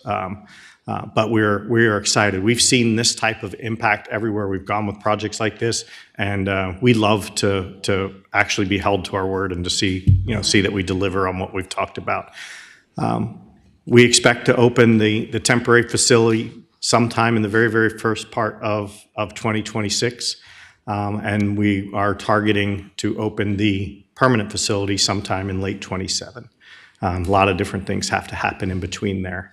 And my last comment before turning this over to Mark is we're excited to be here in Virginia. We think that it's an incredible opportunity. We applaud how the legislature has approved and put forth gaming in a very reasonable, responsible, and well thought out way. But it's not without its risks. Some of our previous speakers mentioned the risks. The advent of iGaming, the illegal gaming that's within the state, and all kinds of different threats for the expansion. We would implore you to allow the 5 casinos to actually get up and running, establish the commission, or whatever adjustments that we need to make to the regulatory scheme, and then evaluate whether or not a change in the structure is needed. Because I think you've set up a fantastic protocol and a fantastic regulatory scheme as far as where we want to see gaming going here. We'd like the opportunity to get our facility open before seeing all those threats come to fruition. With that, I'd like to invite Mark Stewart up to the podium. Ryan, before you leave, I just wanted to make a quick comment, probably speak on for Delegate Kriesik and myself. One, thank you for hosting us at the Maryland Live, and it was pretty crazy how you built that place and it's just developed all the way around it. So, and then also I had the opportunity to visit in Baltimore without you guys knowing. I went in just to see, and you took a blighted property and really transformed Baltimore with that. So thank you for what the Cordish Company is doing, and we tried our best to beat on Khalid as much as possible, because I know you're floating alone to do all these things, and you'd like to be open tomorrow. But I can promise you that we are working as diligently as possible to make sure we're trying to hit the expected timeline to make sure that you guys can do what you're trying to do to make a living and grow jobs. So, but just for Delegate Kriesik and myself, thank you. It was great meeting Mr. Cordish as well. So I understand why you guys drive as hard as you do. So yeah. That's an understatement. Thank you very much for those words, Senator. Mr. Chairman and members of the Joint Special Committee, thank you. I did want to take 1 minute or 2 minutes, as I'm bad at counting, to discuss iGambling. I know it's Casino Day, but it is a casino issue because it threatens the benefits that Rob just spoke about that we can bring to the Commonwealth and the people of the Commonwealth. Online gambling is really a fundamentally different type of product. It allows for limitless and frictionless gambling, meaning you don't have to get out of your house. It's on an app, you can do it at home, you can do it at your job, you can do it at school, all hours of the day. There's really 2 major differences why it's different from traditional gambling. One is the delivery device, the smartphone. Studies say Americans check it once every 5 minutes. That's 205 times a day.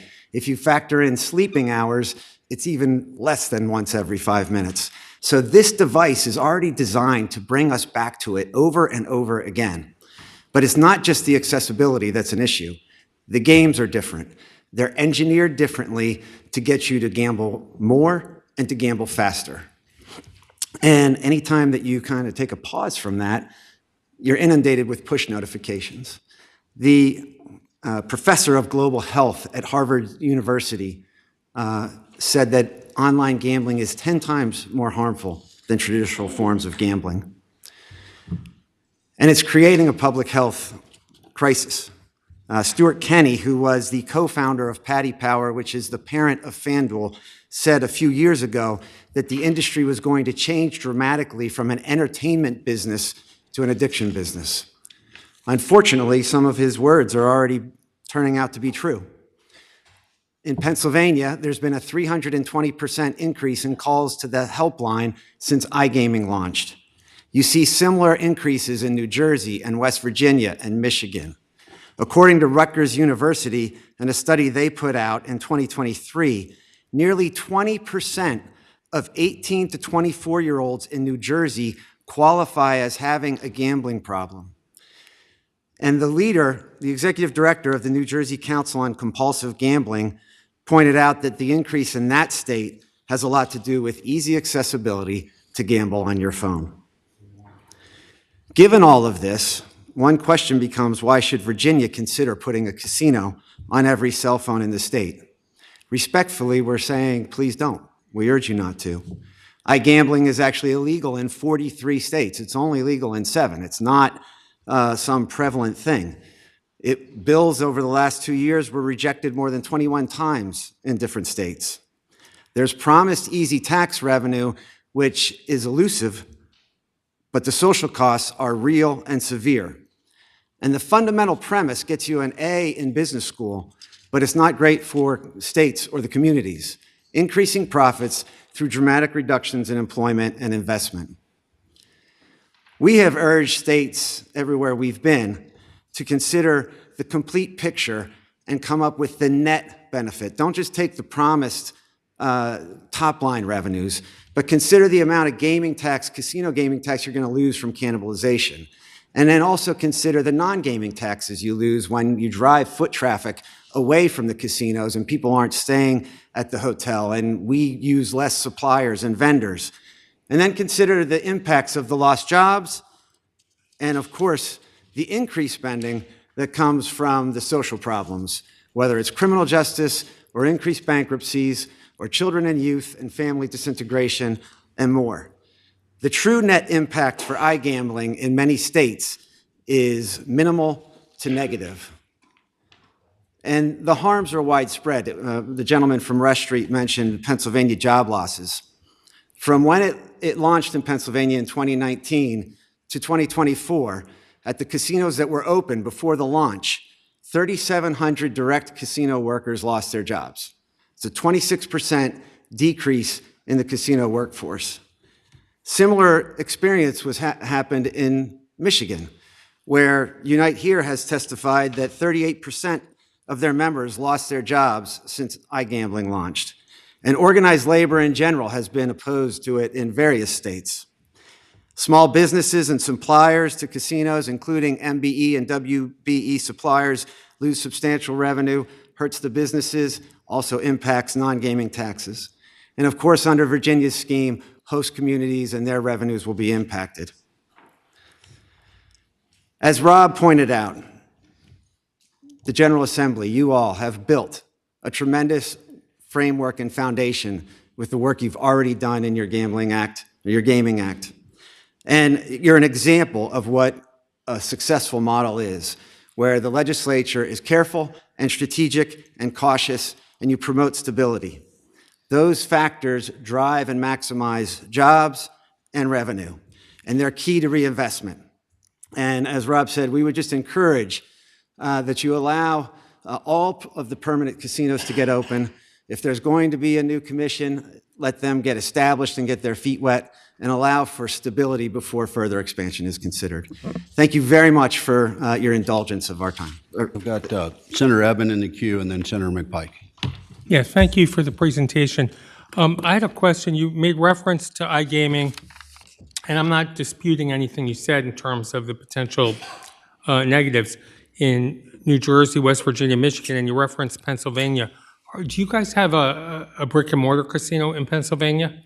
We have, Senator, we have 2 brick and mortar casinos in Pennsylvania. We also have an online license there. We opposed online gambling in Pennsylvania. It was enacted. We built just about $900 to $1 billion of investment in the state and had 3,000 some employees. So, and this all happened before we opened. So we felt that it was incumbent upon us to protect our investment and our employees to get that license. But we have called on the Commonwealth to repeal iGaming and mobile gaming in Pennsylvania. And it's an interesting comparison when she mentioned our brick and mortar. So as I said, we invested just about $1 billion in Pennsylvania, 3,000 employees. To put up that iGaming business, we invested $500,000 in a server, and we hired one person who did not live in Pennsylvania even. So it's a different, it actually is quite a telling comparison between the two. But you're engaged, I'm sorry. Go ahead, Follow up, Senator. Mr. Chairman. But you are engaged in iGaming in Pennsylvania, even though you oppose it generally. We oppose it, absolutely. We, as I said, opposed it before it was enacted, and we have encouraged the Commonwealth to repeal the law. To the chairman's comments, we have also provided various regulations and suggestions for stricter limitations on the amount that anyone can gamble and the like. But it is legal there, and we're a gaming business, so we got a license. Thank you. Senator McPike. Thank you, Mr. Chair. Appreciate the presentation and questions. They, I think, elicit from us, one of which is one of your slides indicates that organized labor is strongly opposed also to iGaming, and citing Unite Here. Does your Virginia site have an agreement, a labor agreement with Unite Here? Speak to that, sir. Yeah, I'm happy to answer your question, Senator McPike. We do not currently have an agreement with Unite Here. We do have LPAs in place with a number of other unions. As you know, we will. There's nothing that we can do outside of an LPA prior to opening. It's the team members' decision on whether or not they organize, and we respect that right. And once we get up and operating, the team members will decide which way they plan to move. Chairman Torian. Thank you, Mr. Chairman. Since the folks who have these apps on their phone, since they're not here to speak for themselves, I think it's only fair that both sides be presented.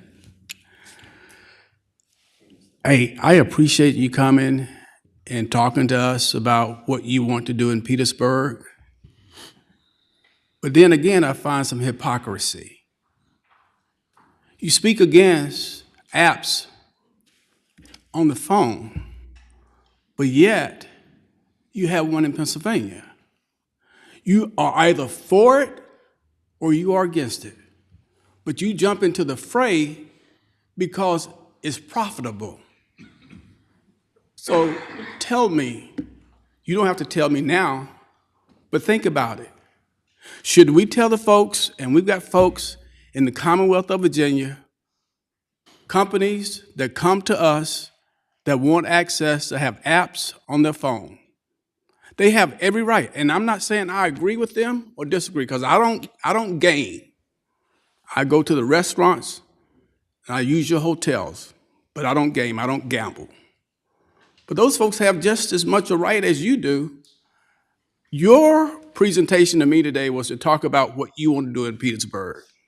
But to attack other folks, I just don't think that you're being fully transparent. And when you have an app that you use in Pennsylvania and you jumped into the fray because it's profitable, I really wish you had just stuck to giving me a presentation about what you want to do in Petersburg. Because when you jump in with everybody else because it's profitable, then it distorts your message to me. And I do hope that you will be successful in Petersburg. But don't tell me you're against iGaming, and then you guys jump in and you have your own app and you're profitable. And how much money have you made off of this, if I may ask? I'm happy. Yeah. Thank you for the question, Chairman. I will tell you that we did try to get on the agenda for the last commission meeting so that we could address iGaming under the previous meeting that you guys had, but unfortunately, we were asked to cover those comments here, so that's why we did that. So I appreciate the comment, but we're trying to be respectful of the commission process. I'll tell you also that we're, like as Mark said, we would be happy to give up our license in Pennsylvania because, quite candidly, I actually think we're less profitable as a result of iGaming. How much money have you made? Well, we are a private company. We don't disclose our money. But let me tell you, from an iGaming standpoint, we got to combine iGaming with bricks and mortar. We have made less money than we would have made if we were just bricks and mortar, 100%. Because we have lost. I can tell you from looking at our player databases and looking at all of the information back and forth, we have actually lost players to the online world that are no longer coming to the bricks and mortar now because of everything that Mark went through. So where we've made a couple dollars, and I mean literally a couple dollars on the iGaming side, we've lost far more than that on the bricks and mortar. Thank you, Ron. Mr. Chairman, we did have a full-blown, last meeting we had was all on iGaming, and the delegate presented his bill, and we had a pretty thorough hearing. So I appreciate your candor, Ryan. Delegate Creasy, did you have a? No. Okay. All right. I think Delegate Boulevard. Yeah. Thank you, Mr. Chair. And I know you've kind of talked around this particular issue. I think when it comes to iGaming, one of the more pressing arguments is that it's already out there, right? Mm-hmm. And it's unregulated, and to the degree that we have skill games that are unregulated, you want to be able to put safeguards and parameters on it, realizing that it's unlikely because of the international market or international nature of it that you're going to be able to put that genie back in the bottle.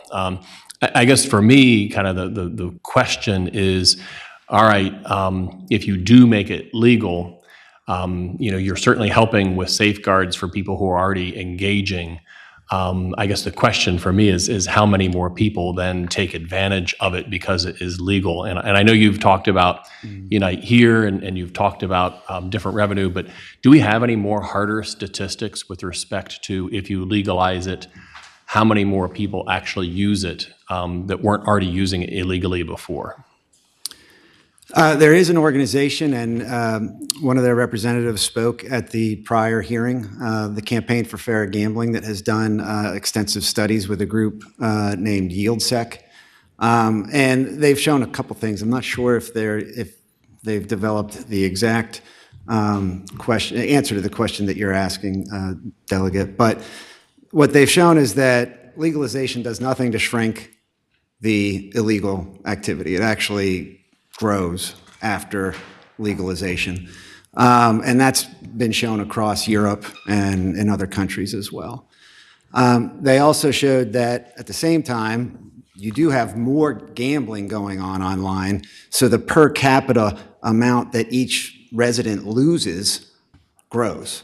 So there is some, obviously, there's some amount that is increasing, even though the illegal market does not actually shrink, is essentially what that is. But I would suggest to you that enforcement is an answer to the illegal market. And some of the other comments that were made today by the Executive Director Jones, and I believe the gentleman from Rush Street, you can focus, and California has passed legislation to do this. New York has introduced legislation to do this. You can focus on the platform providers. You can focus on the payment processors. You can even, with appropriate notice, focus on the celebrities and the media affiliates that are out there appearing with these sweepstake companies and other illegal operators. And yes, maybe you're not going to the offshore group, but you can, by hitting those that enable them with fines and other and essentially civil remedies through the Attorney General's office type of thing, you can really ratchet up enforcement. Thank you, Mr. Chairman. Mark, what other states have done that, what you're talking about? Nevada has enacted measures. California has enacted measures. Legislation has, as I said, been introduced in New York. Massachusetts and Connecticut have also enacted. Connecticut has enacted them. Massachusetts, I know, has introduced them. Louisiana had introduced some. It's really kind of evolving right now as we speak, and it's the type of issue that certainly a gaming commission could study and bring to the legislature with recommendations. But it is a full, comprehensive, not just criminal but civil approach to enforcement. Some of you may remember, I think You might remember things like the do not call list from the telemarketing days. It's some ideas like that. You create a list, it becomes very clear, who's illegal, and you go after it that way. That way people are on notice, companies are on notice, Yahoo, whomever, Google, payment providers and the like. So it's all evolving right now. Thank you. Just a comment. I understand where delegatorian's coming from as far as it's out there, but, Blockbuster used to have stores everywhere, and then, they should have bought Netflix when they had the chance, and now everything's digital. And I'm not saying gambling's like porn, but in the same aspect, it's digital now, and it's everywhere, and it's hard to close up, and we've tried to do a lot of stuff with regard to that, but we're not 100% enforcement on that either. And so I think the challenge for us as policymakers is what is the policy and how we're going to fix it. And we're not computer scientists up here. At least, no, none of us are computer scientists up here. So I think that's the challenge from a policy standpoint is trying to put the genie back in the bottle, or just stop it from proliferating beyond what we have now. And so I asked that question because we don't know, and we're asking the question, and delegatorian is like, help us. So I'm going to ask you straight up, will you help us figure out what those are so we at least have an understanding of what tools are in our toolbox as we deliberate, so we understand how to carve up some legislation potentially if we decide to do that, we have a better understanding. I can tell you our legal counsel for this committee is really learned a lot in the last 5 years about all kinds of gaming, because most of us up here didn't know a whole lot about it. And I'm going to tell you, we still learn every day. So I would appreciate your help. Mr. Chairman, we would be honored to give help. We are in it every day and trying to find solutions, and we would be more than happy to do anything we could to assist. Thank you. Ashley, make sure we get his number, please. Thank you. Anyone else? All right. Thank you. Thank you. Thank you so much. Next, we have the City of Winchester, the Virginia Convention and Entertainment Center, with Scott McGreary, who's no stranger to this chamber or these members, and Jeff Butner of the City of Winchester, Director of Economic Development. And you're not Scott. Scott's online. Okay. Thank you very much, Chair Reeves and Vice Chair Krizak and members. It's a pleasure to be back with you in a new role, appreciating the helpful and instructive presentations you just heard. Thank you for your interest in the work of the Winchester Focus Group, whose meetings I had the privilege of facilitating. Compliments to you on your impressive work toward the worthwhile and critically needed Virginia Gaming Commission, providing a coordinated approach to the growing gaming industry in the Commonwealth. Our presentation will be led by Addie Lingle, who ably chairs Winchester's Economic Development Authority. With her are Joel Richardson, a board member of the authority, as well as City Council members John Fox and Chip Newcomb. Possibly on remotely is Jeff Butner, ADA Economic Director, and an accomplished business leader. What follows will elaborate on our focus group process and the economic attributes of a casino as a part of an entertainment center in Winchester, greatly benefiting the city, Frederick County, the Shenandoah Valley, and the Commonwealth. We're hoping very much to be the next jurisdiction granted by the General Assembly the ability to conduct a referendum following the creation of the needed Gaming Commission. Thank you, and now for Chair Lingle. Thank you, Scott. As Scott mentioned, my name is Addie Lingle. I'm the chair of the Winchester EDA. To my left is Joel Richardson. To my right, councilors John Fox and Chip Newcomb. So thank you for having us today. So as Scott mentioned, we have been doing our due diligence and doing our work in the city of Winchester, but I wanted to give you a little bit of background on us before we go into the gaming piece. So the mission statement of Winchester is providing a safe, vibrant, sustainable community while striving constantly to improve the quality of life for our citizens and our economic partners. With that, we have several goals, including sustainable economic growth and partnerships through business and workforce development. Also promoting and accelerating revitalization in catalyst areas throughout our city, advancing the quality of life for all of our residents, and doing so by increasing cultural, recreational, tourism, enhancing and maintaining infrastructure, and improving and promoting public safety, and as well as improving the city services to advance our strategic plans and goals. A little bit of background, we make up 28,000 of the 8.6 million in Virginia. However, we are above average in both poverty level, households receiving SNAP, and the fact that 85% of our students receive free or reduced lunch. We hit our peak employment in 2026, and since then, that's about a 17% decrease to where we are today. Comparatively, our surrounding neighbors of Frederick County, from a population perspective, have been growing at a significant rate all around us. A bit of background on how we take in our revenues. So our property taxes make up 40% of our revenue picture. The rest split between various pieces, including meals and lodging. But our expenditures are set to rise. I'm sure that we are not alone, but where we have here on the left-hand side of the chart, we're at 2025, where our revenues are keeping up with our expenditures for the most part. But projections, this is from our city finances, that by 2035, we are going to have more expenditures than we do revenues. So that's sort of the table stakes. So long-term solvency is that we can't grow beyond our current borders. As I mentioned, we are surrounded by Frederick County, and that property taxes are nearly 50% of our 2026 fiscal year revenues, and that's expected to hold moving forward.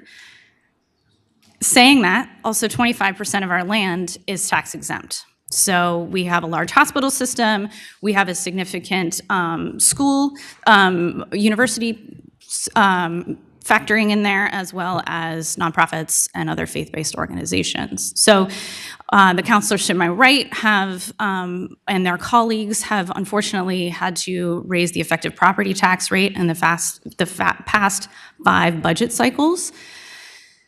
And, you know, everything's not getting cheaper. So inflation, our regional job market, and our increases in services are just going to drive expenses while we're trying to maintain the high level of service that our city provides our residences. So, you know, the reality is we had to look outside of what we have been doing to try and achieve a goal for future. So that's where it came to, we have had several conversations over quite some time about a convention and entertainment center in our locality. However, most of those discussions always ended with the fact that we would need to subsidize that. We would need to heavily subsidize that either from a development perspective to get it off the ground or in actual operations. So adding a gaming component satisfies the need that we've very much found, that we do need convention and entertainment space, but the gaming component would help offset the need for any subsidization of that. So in 2023, we started hearing from gaming operators, checking us out, seeing if Winchester met their criteria, and then so we started internal stakeholder discussions, speaking about that through the city government, just sort of testing the waters of what was possible. And then last year, we started legislative and market research, so trying to do our due diligence of figuring out how the 5 licenses have been going so far and understanding where we would fit into that. And then we've made some trips and to visit in-state and out-of-state operators to bringing some folks there as well.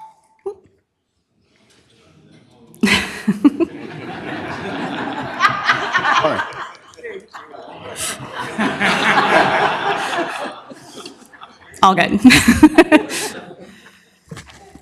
So that brings us to 2025. You got one no, I think. I love it.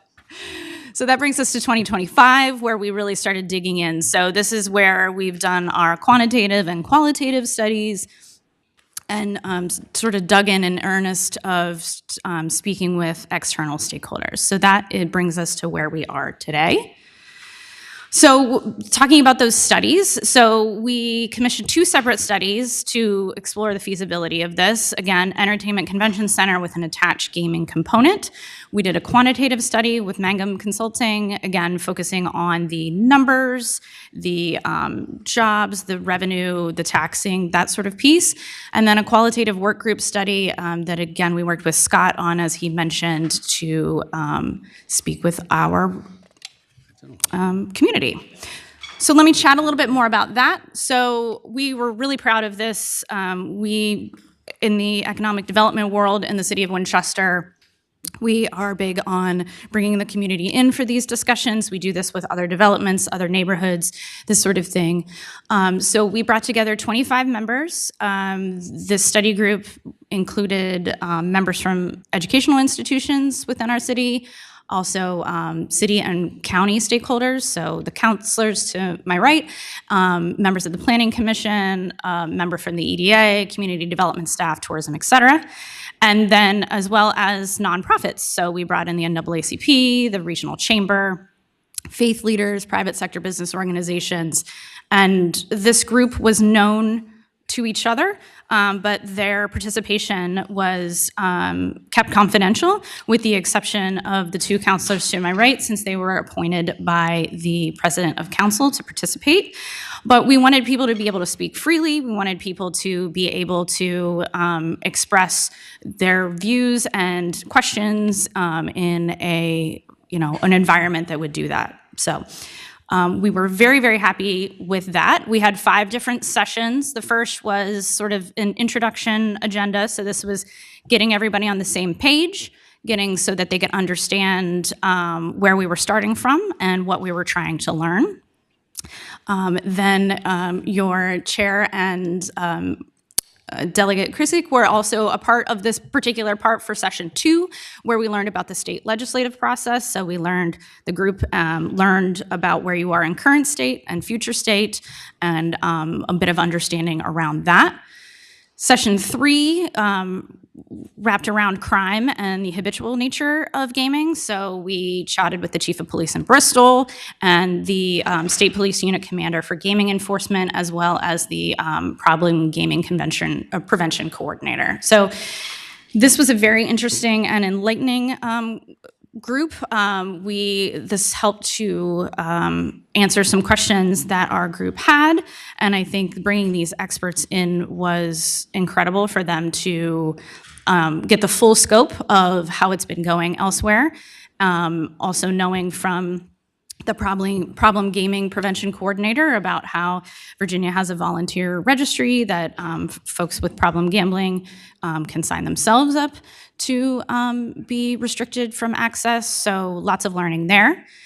And then session 4 was focused on education, employment, and tourism. So that included the Associate Vice President of Professional Development at Tidewater, and as well as the County Planning Commissioner, retired and chair of the Schenectady County Metroplex Authority. So that was, again, because we do have a community college nearby and a university within our city limits, we were interested in understanding the connection between what local education and this particular facility could do.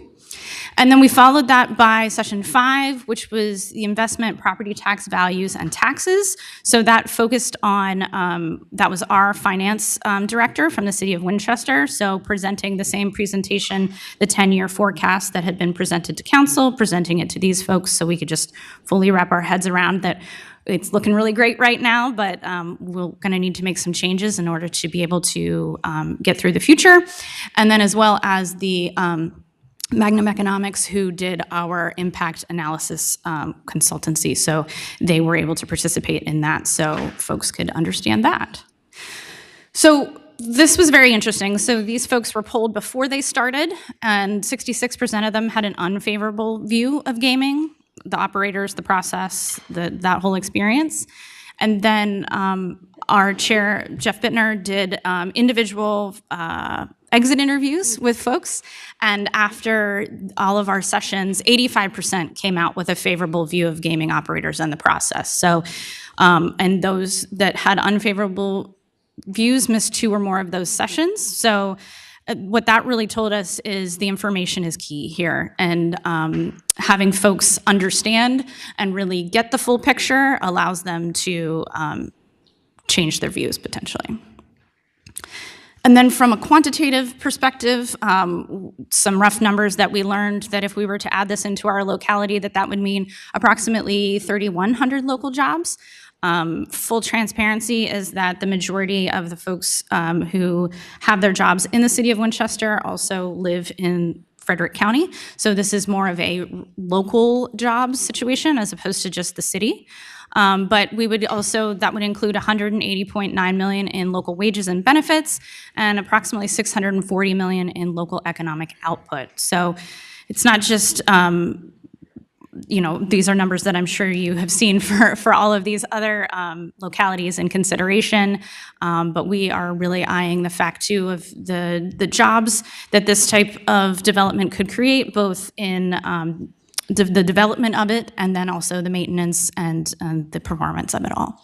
So also looking at the amount of jobs, jobs being measured in job years, so having a full year's worth of work, and the approximate benefit in $14.5 million in local wages and benefits and $46.8 in local economic output.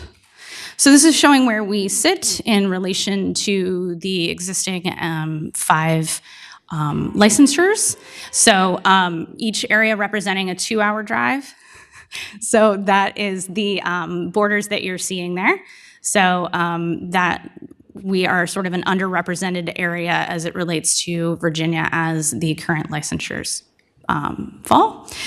And adding some data to that is the fact that we have 7.3 million within a 21 year and older within a 2-hour drive time, which, as we understand, is the sort of range of what these types of destination casinos bring in.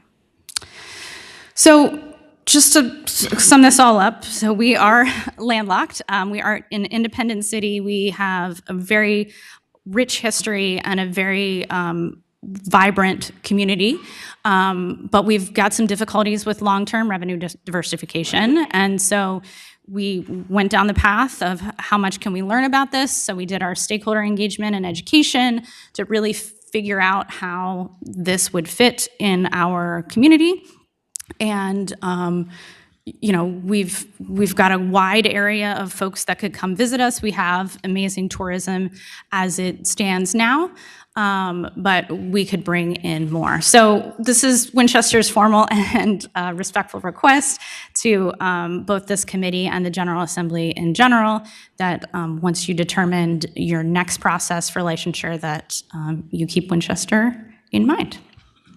So thank you. Any questions? Mr. Chairman.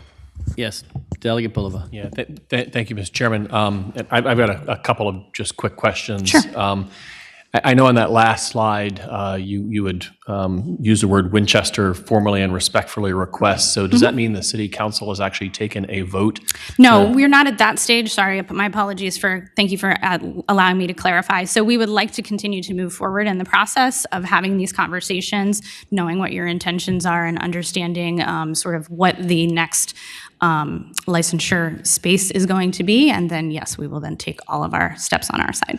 Okay, Mr. Chairman. And so I take it that you realize I don't think anybody's going to touch a bill until the city council actually says that they want it. Yep. I guess, can you also tell me a little bit about regional cooperation with Frederick County? Because often with a project like this, it's not low, the impacts aren't just going to be the city of Winchester. So what kind of dialogue has there been with the Frederick County Board of Supervisors? Is there any thought about doing revenue sharing or other resources sharing? Yeah, so that is very preliminary at this stage, full transparency. We just actually are wrapping some of these conversations and pulling that together. But, we are open to discussions with the Board of Supervisors. We know that will be a discussion, and we are ready and open for that. Okay. And Mr. Chairman, Regarding those circles. Yes. I am curious whether in your economic analysis, you've taken into consideration what would happen if there was a casino in Fairfax, and whether that would preempt a casino in Fairfax, and/or if that happened, it would take all the wind out of the sails of a Winchester venue. Yeah, I would say we also consider the Shenandoah Valley as our catchment area as well. So that area we feel like is underrepresented currently with licensors, and also if Fairfax were to have one too, we still feel like there are plenty of drivable folks to join us in Winchester. Okay. And then one final question, Mr. Chairman, and that gets back to the timing. Sure. I think you've heard a desire up here from many of us that we get a gaming commission Yes. up and running before we open or even consider additional casinos, because I think they would be in the best position to look at how all these things fit together and do that analysis, both regulatory and economically. What are you looking at in terms of timing? Anything this session, or are we talking about 2027, 28, and beyond? We're ready to follow you 2027, 28, and beyond. So yeah. All right. Thank you, Mr. Chairman. Delegate Creasy. Thank you. Thank you for your report there. It's you've obviously done a lot of work, and you're socializing the idea, and I appreciate that. I think it's a good strategy, and it's a good way to slowly, to work the process rather than just dropping a bill in the middle of session and comes out of the ether. Yes. So I do appreciate that. I did have a couple questions I wanted to. Has your study showed what percentage of Virginians are currently going up from your neck of the woods, or in your catchment area as you propose, are going up to West Virginia or to MGM over in Maryland, or maybe even up to one of the Pennsylvania casinos? Yeah, so putting sort of Rivers is in Pittsburgh would be sort of out of range. That's sort of more the 3-hour mark. We do know that there are a lot of folks in our area that do go to National Harbor and do go to MGM.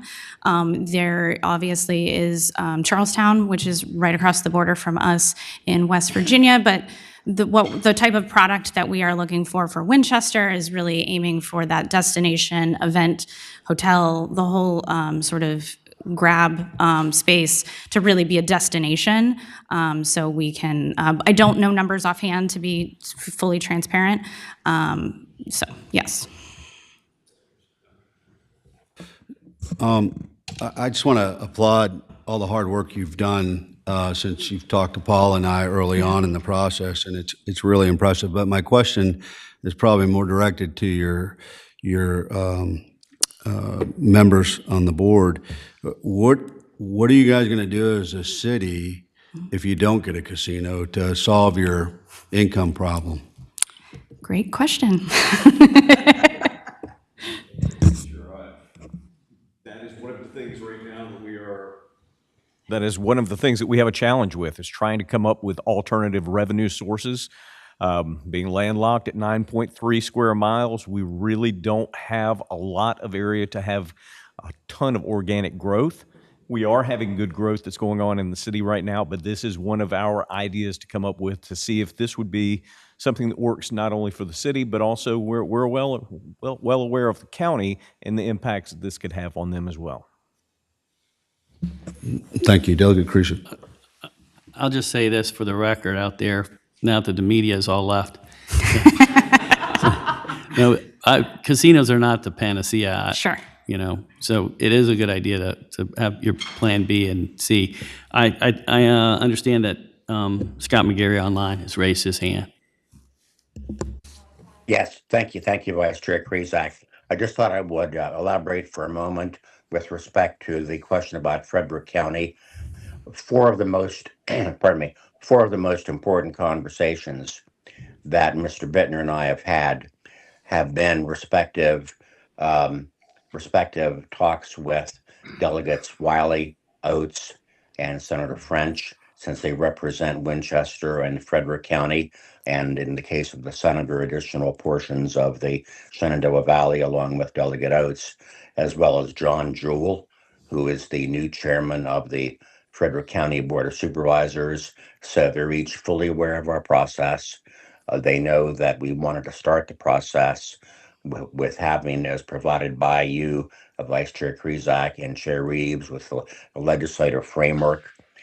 We've also done a extensive study of each one of the statutes that have been previously introduced and passed in the Assembly, enabling the current casinos, and also an understanding of the dynamics of the election referendum efforts.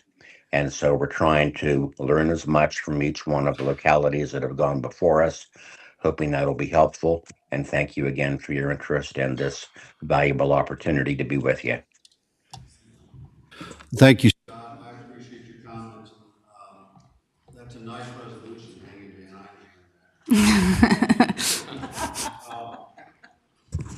you. Do any other members have any other questions? Thank you guys for coming in from Winchester and all the hard work as you guys continue this process. I will say you absolutely need to have your elected representatives on board to bring a bill with that. So barring any other members with questions. Oh, Senator McPike. It's not a question. I really appreciate the thoughtful process that I think you started to down the road, which is helpful. I think for this committee and probably the General Assembly as a whole, my guess after this presentation, there's going to be about 3 other cities or towns or localities that'll be at our doorstep in the next 3 months. And so, you know, we're going to have the larger macro conversations around what that means as a larger context. So, but I do appreciate the thoughtful process of engagement, which maybe others should take a look at. So thank you. Yeah, absolutely. Delegate Creasy. And I will note that you did mention after the Gaming Commission is up and running. So, yeah, appreciate that. Yes, very much so. That's we'll let key. you get your ducks sorted before we wade into that. Yeah, because we're getting a nasty stare from the lottery guy back there. All right, well, that concludes all of our casino folks. I got it. Last but not least is the Fairfax Grassroots Organization, Miss Sally Horn and Chuck Anderson from the Tyson's Stakeholder Alliance and the No Fairfax Casino Coalition. Welcome. Thank you very much for this opportunity to testify on behalf of the Tyson Stakeholders Alliance. We are a grassroots organization of residents who live in the greater Tysons area who are opposed to a casino in our community. I am Sally Horn. I am a member of the Alliance's Advisory Board, and I also chair the Greater Tyson Citizens Coalition, a coalition focused on Tyson's urbanization. As stated in the Tyson Stakeholders Alliance August 20th letter to Vice Chair Krizak, the Tyson Stakeholders Alliance strongly supports this subcommittee's efforts to create a Virginia Gaming Commission. We also strongly support a pause on approving any new gambling options until such a commission is up and running. There is no doubt in our minds that the existing gambling environment in Virginia lacks consistent oversight and, as we heard earlier today, faces enforcement and regulatory challenges. The Alliance agrees with the problem gambling experts who testified before you on August 19th. A gaming commission would allow Virginia to better regulate existing and future gambling opportunities, establish and enforce consistent rules for their safe operation, and set up funding mechanisms that will help to adequately fund programs to mitigate the harms that have resulted from gambling in our Commonwealth. It was concerning to learn from the experts who spoke to you on August 19th how much gambling has already harmed the residents of our Commonwealth. According to them, we are experiencing a 224% rise in intakes to treatment programs since 2019. The true tragedy is not just that Virginia's funding for problem gaming is inadequate, but that it abandons thousands of Virginians to broken lives, fractured families, and preventable harm. We thank the Joint Subcommittee for its diligent work in examining the complex issues surrounding gambling in the Commonwealth. We see the establishment of a Virginia Gaming Commission as a critical step toward ensuring accountability, transparency, and consistent oversight in the gaming arena. In support of these objectives, the Tyson Stakeholders Alliance respectfully recommends the following. First, increasing the allocation of gaming tax revenue from all Virginia gambling operations to at least 2.5% annually to provide a more substantial revenue stream dedicated to addressing problem gambling treatment and research.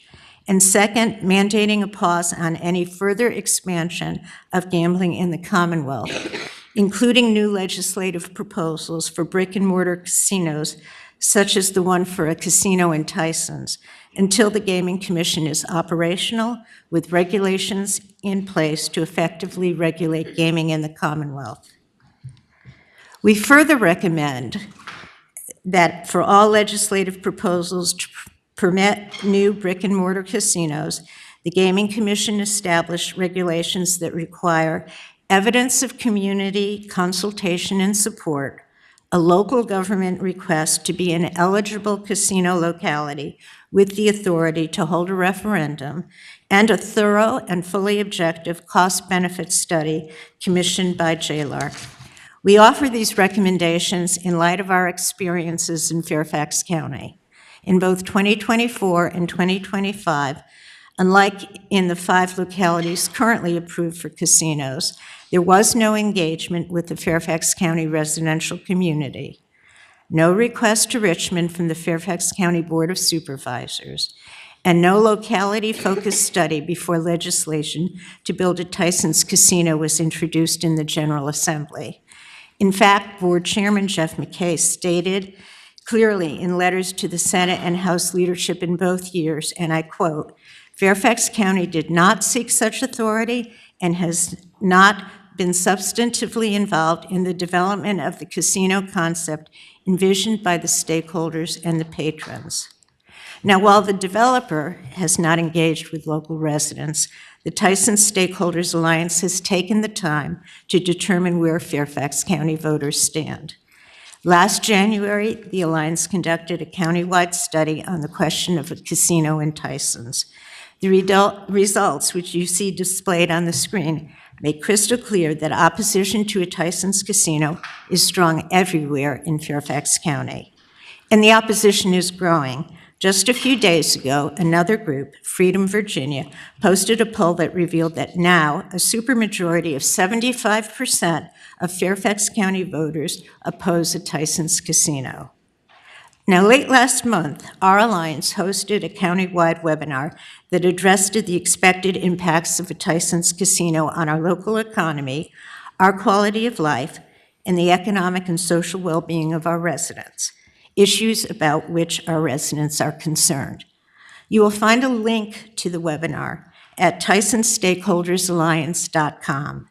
Now, key takeaways from that webinar include the following. First, a Tysons casino will not solve Fairfax County's current revenue shortfall, since it will be years until a casino could generate any revenue due to referendum, planning, and construction timelines. Second, a Tysons casino would jeopardize existing small businesses as they lose revenue through economic substitution. Commercial and residential property values in the vicinity of the casino will fall, causing a decline in real property tax revenues for the county. Third, a Tysons casino would increase traffic, crime, gambling addiction, family and business financial difficulties, and individual and family emotional distress. The overall impact would be higher individual and family social and financial costs, higher business costs, and higher community and county costs. In fact, national experts calculate that casinos generally cost communities such as ours at least 3 times more than they deliver in tax revenues when all costs are considered. Finally, it's unlikely that the promised worker benefits will materialize. The promised salaries for most casino, hotel, and restaurant jobs are substantially below the living wage that MIT's living wage calculator estimates is needed to meet basic needs in our community. And the jobs are generally demanding with few options for advancement. Our community continues to be deeply concerned about the expected impacts of a Tyson's casino. The creation of a Virginia Gaming Commission and adoption of regulations along the lines of those that we have suggested, and a temporary pause until a commission and regulations are in place, will help to address these concerns, allow a more holistic evaluation of proposals for new gaming options, and help mitigate gaming's downsides. Thank you, and now I'll turn the mic over to the Honorable Chuck Anderson. Ms. Horner, can I just ask you a quick question? I know that I'm just trying to read through both of these presentations real quick. I see where No Fairfax Casino Coalition, they've pledged to take no money from gaming interest. Has your organization taken any money from other gaming interest? Absolutely not. Okay, thank you.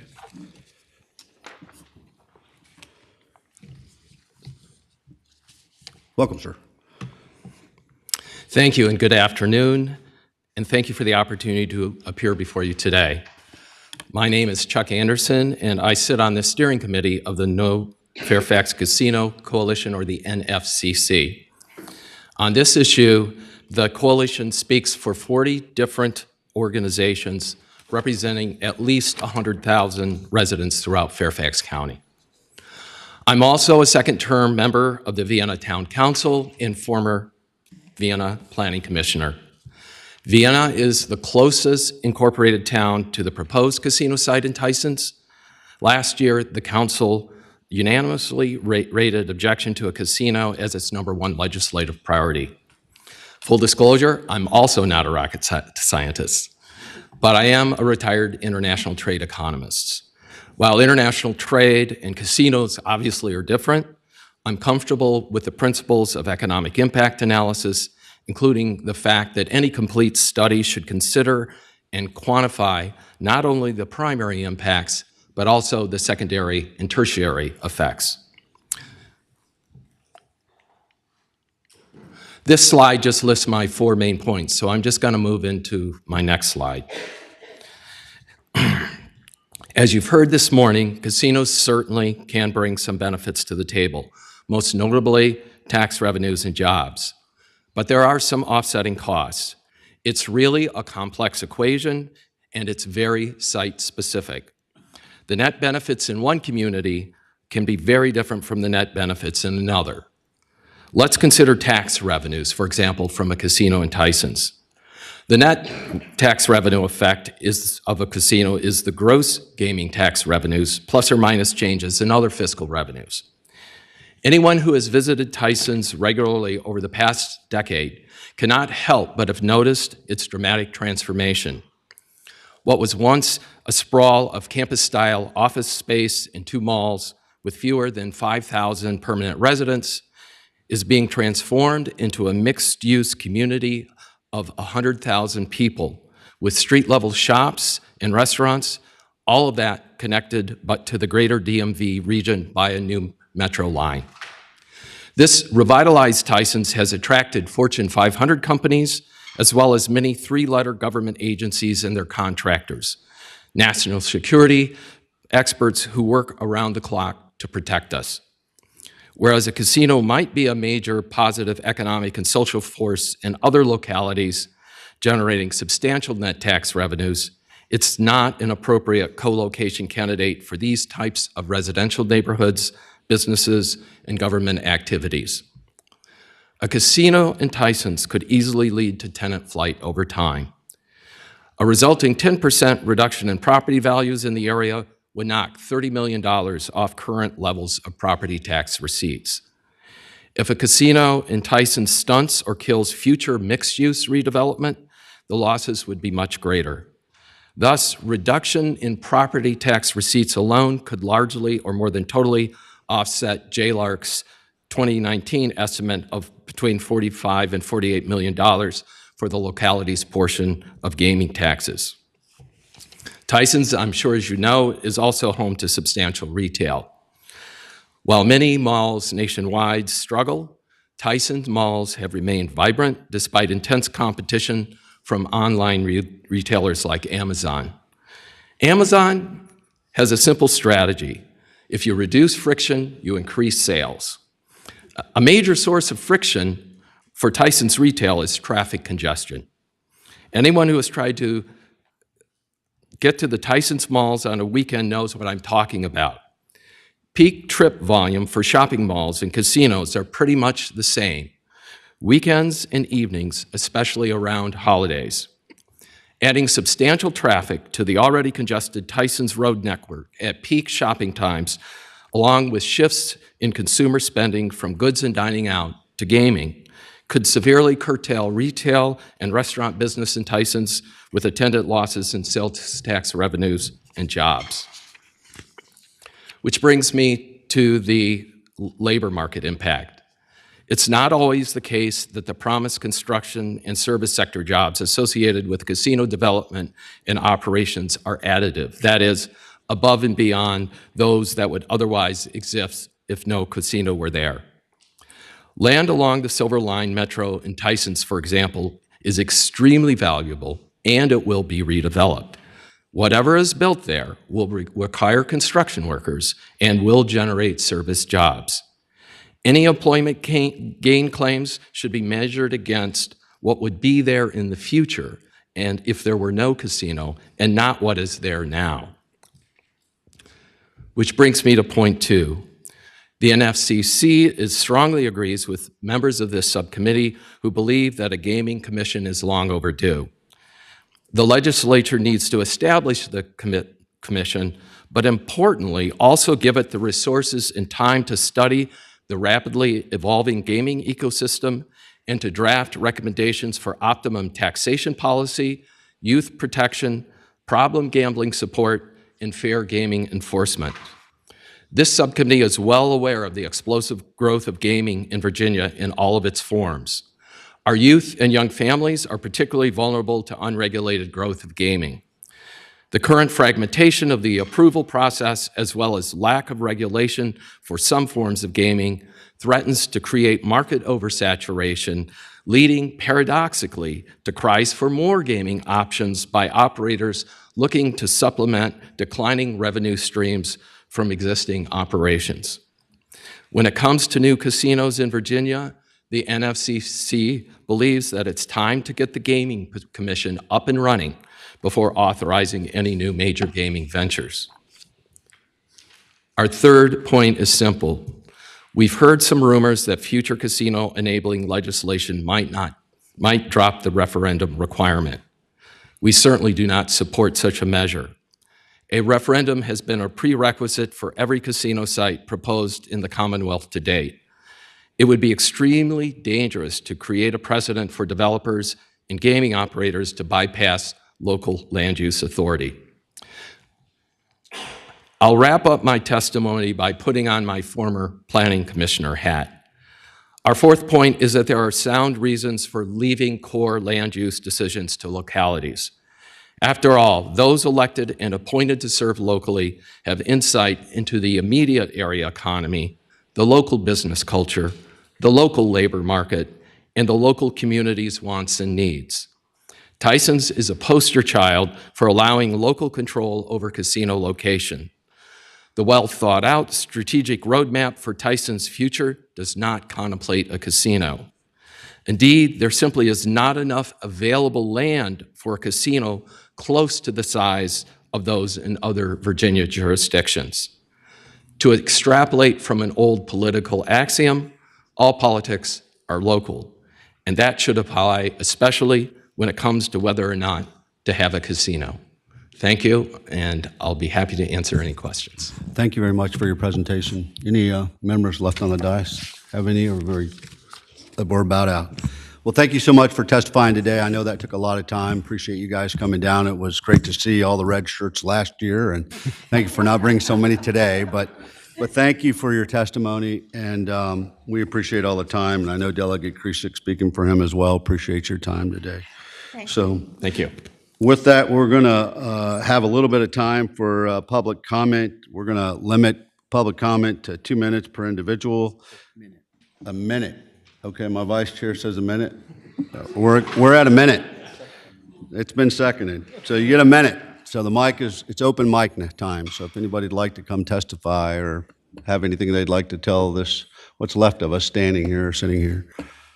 Seeing none? Could I just? Yes, ma'am. Real quick.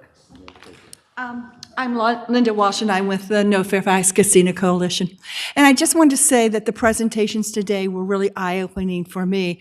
I realized that what a great benefit it would be, and that's why the legislation put it in place for those places that need a substantial revenue chain. I'm from Winchester area. I had a family reunion with 100 people there, and I can tell you they are struggling.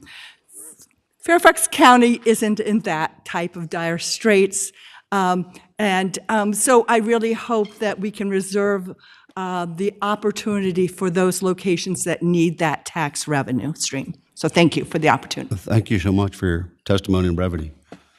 All right, I'll take a motion to adjourn. Second. All right, committee will rise.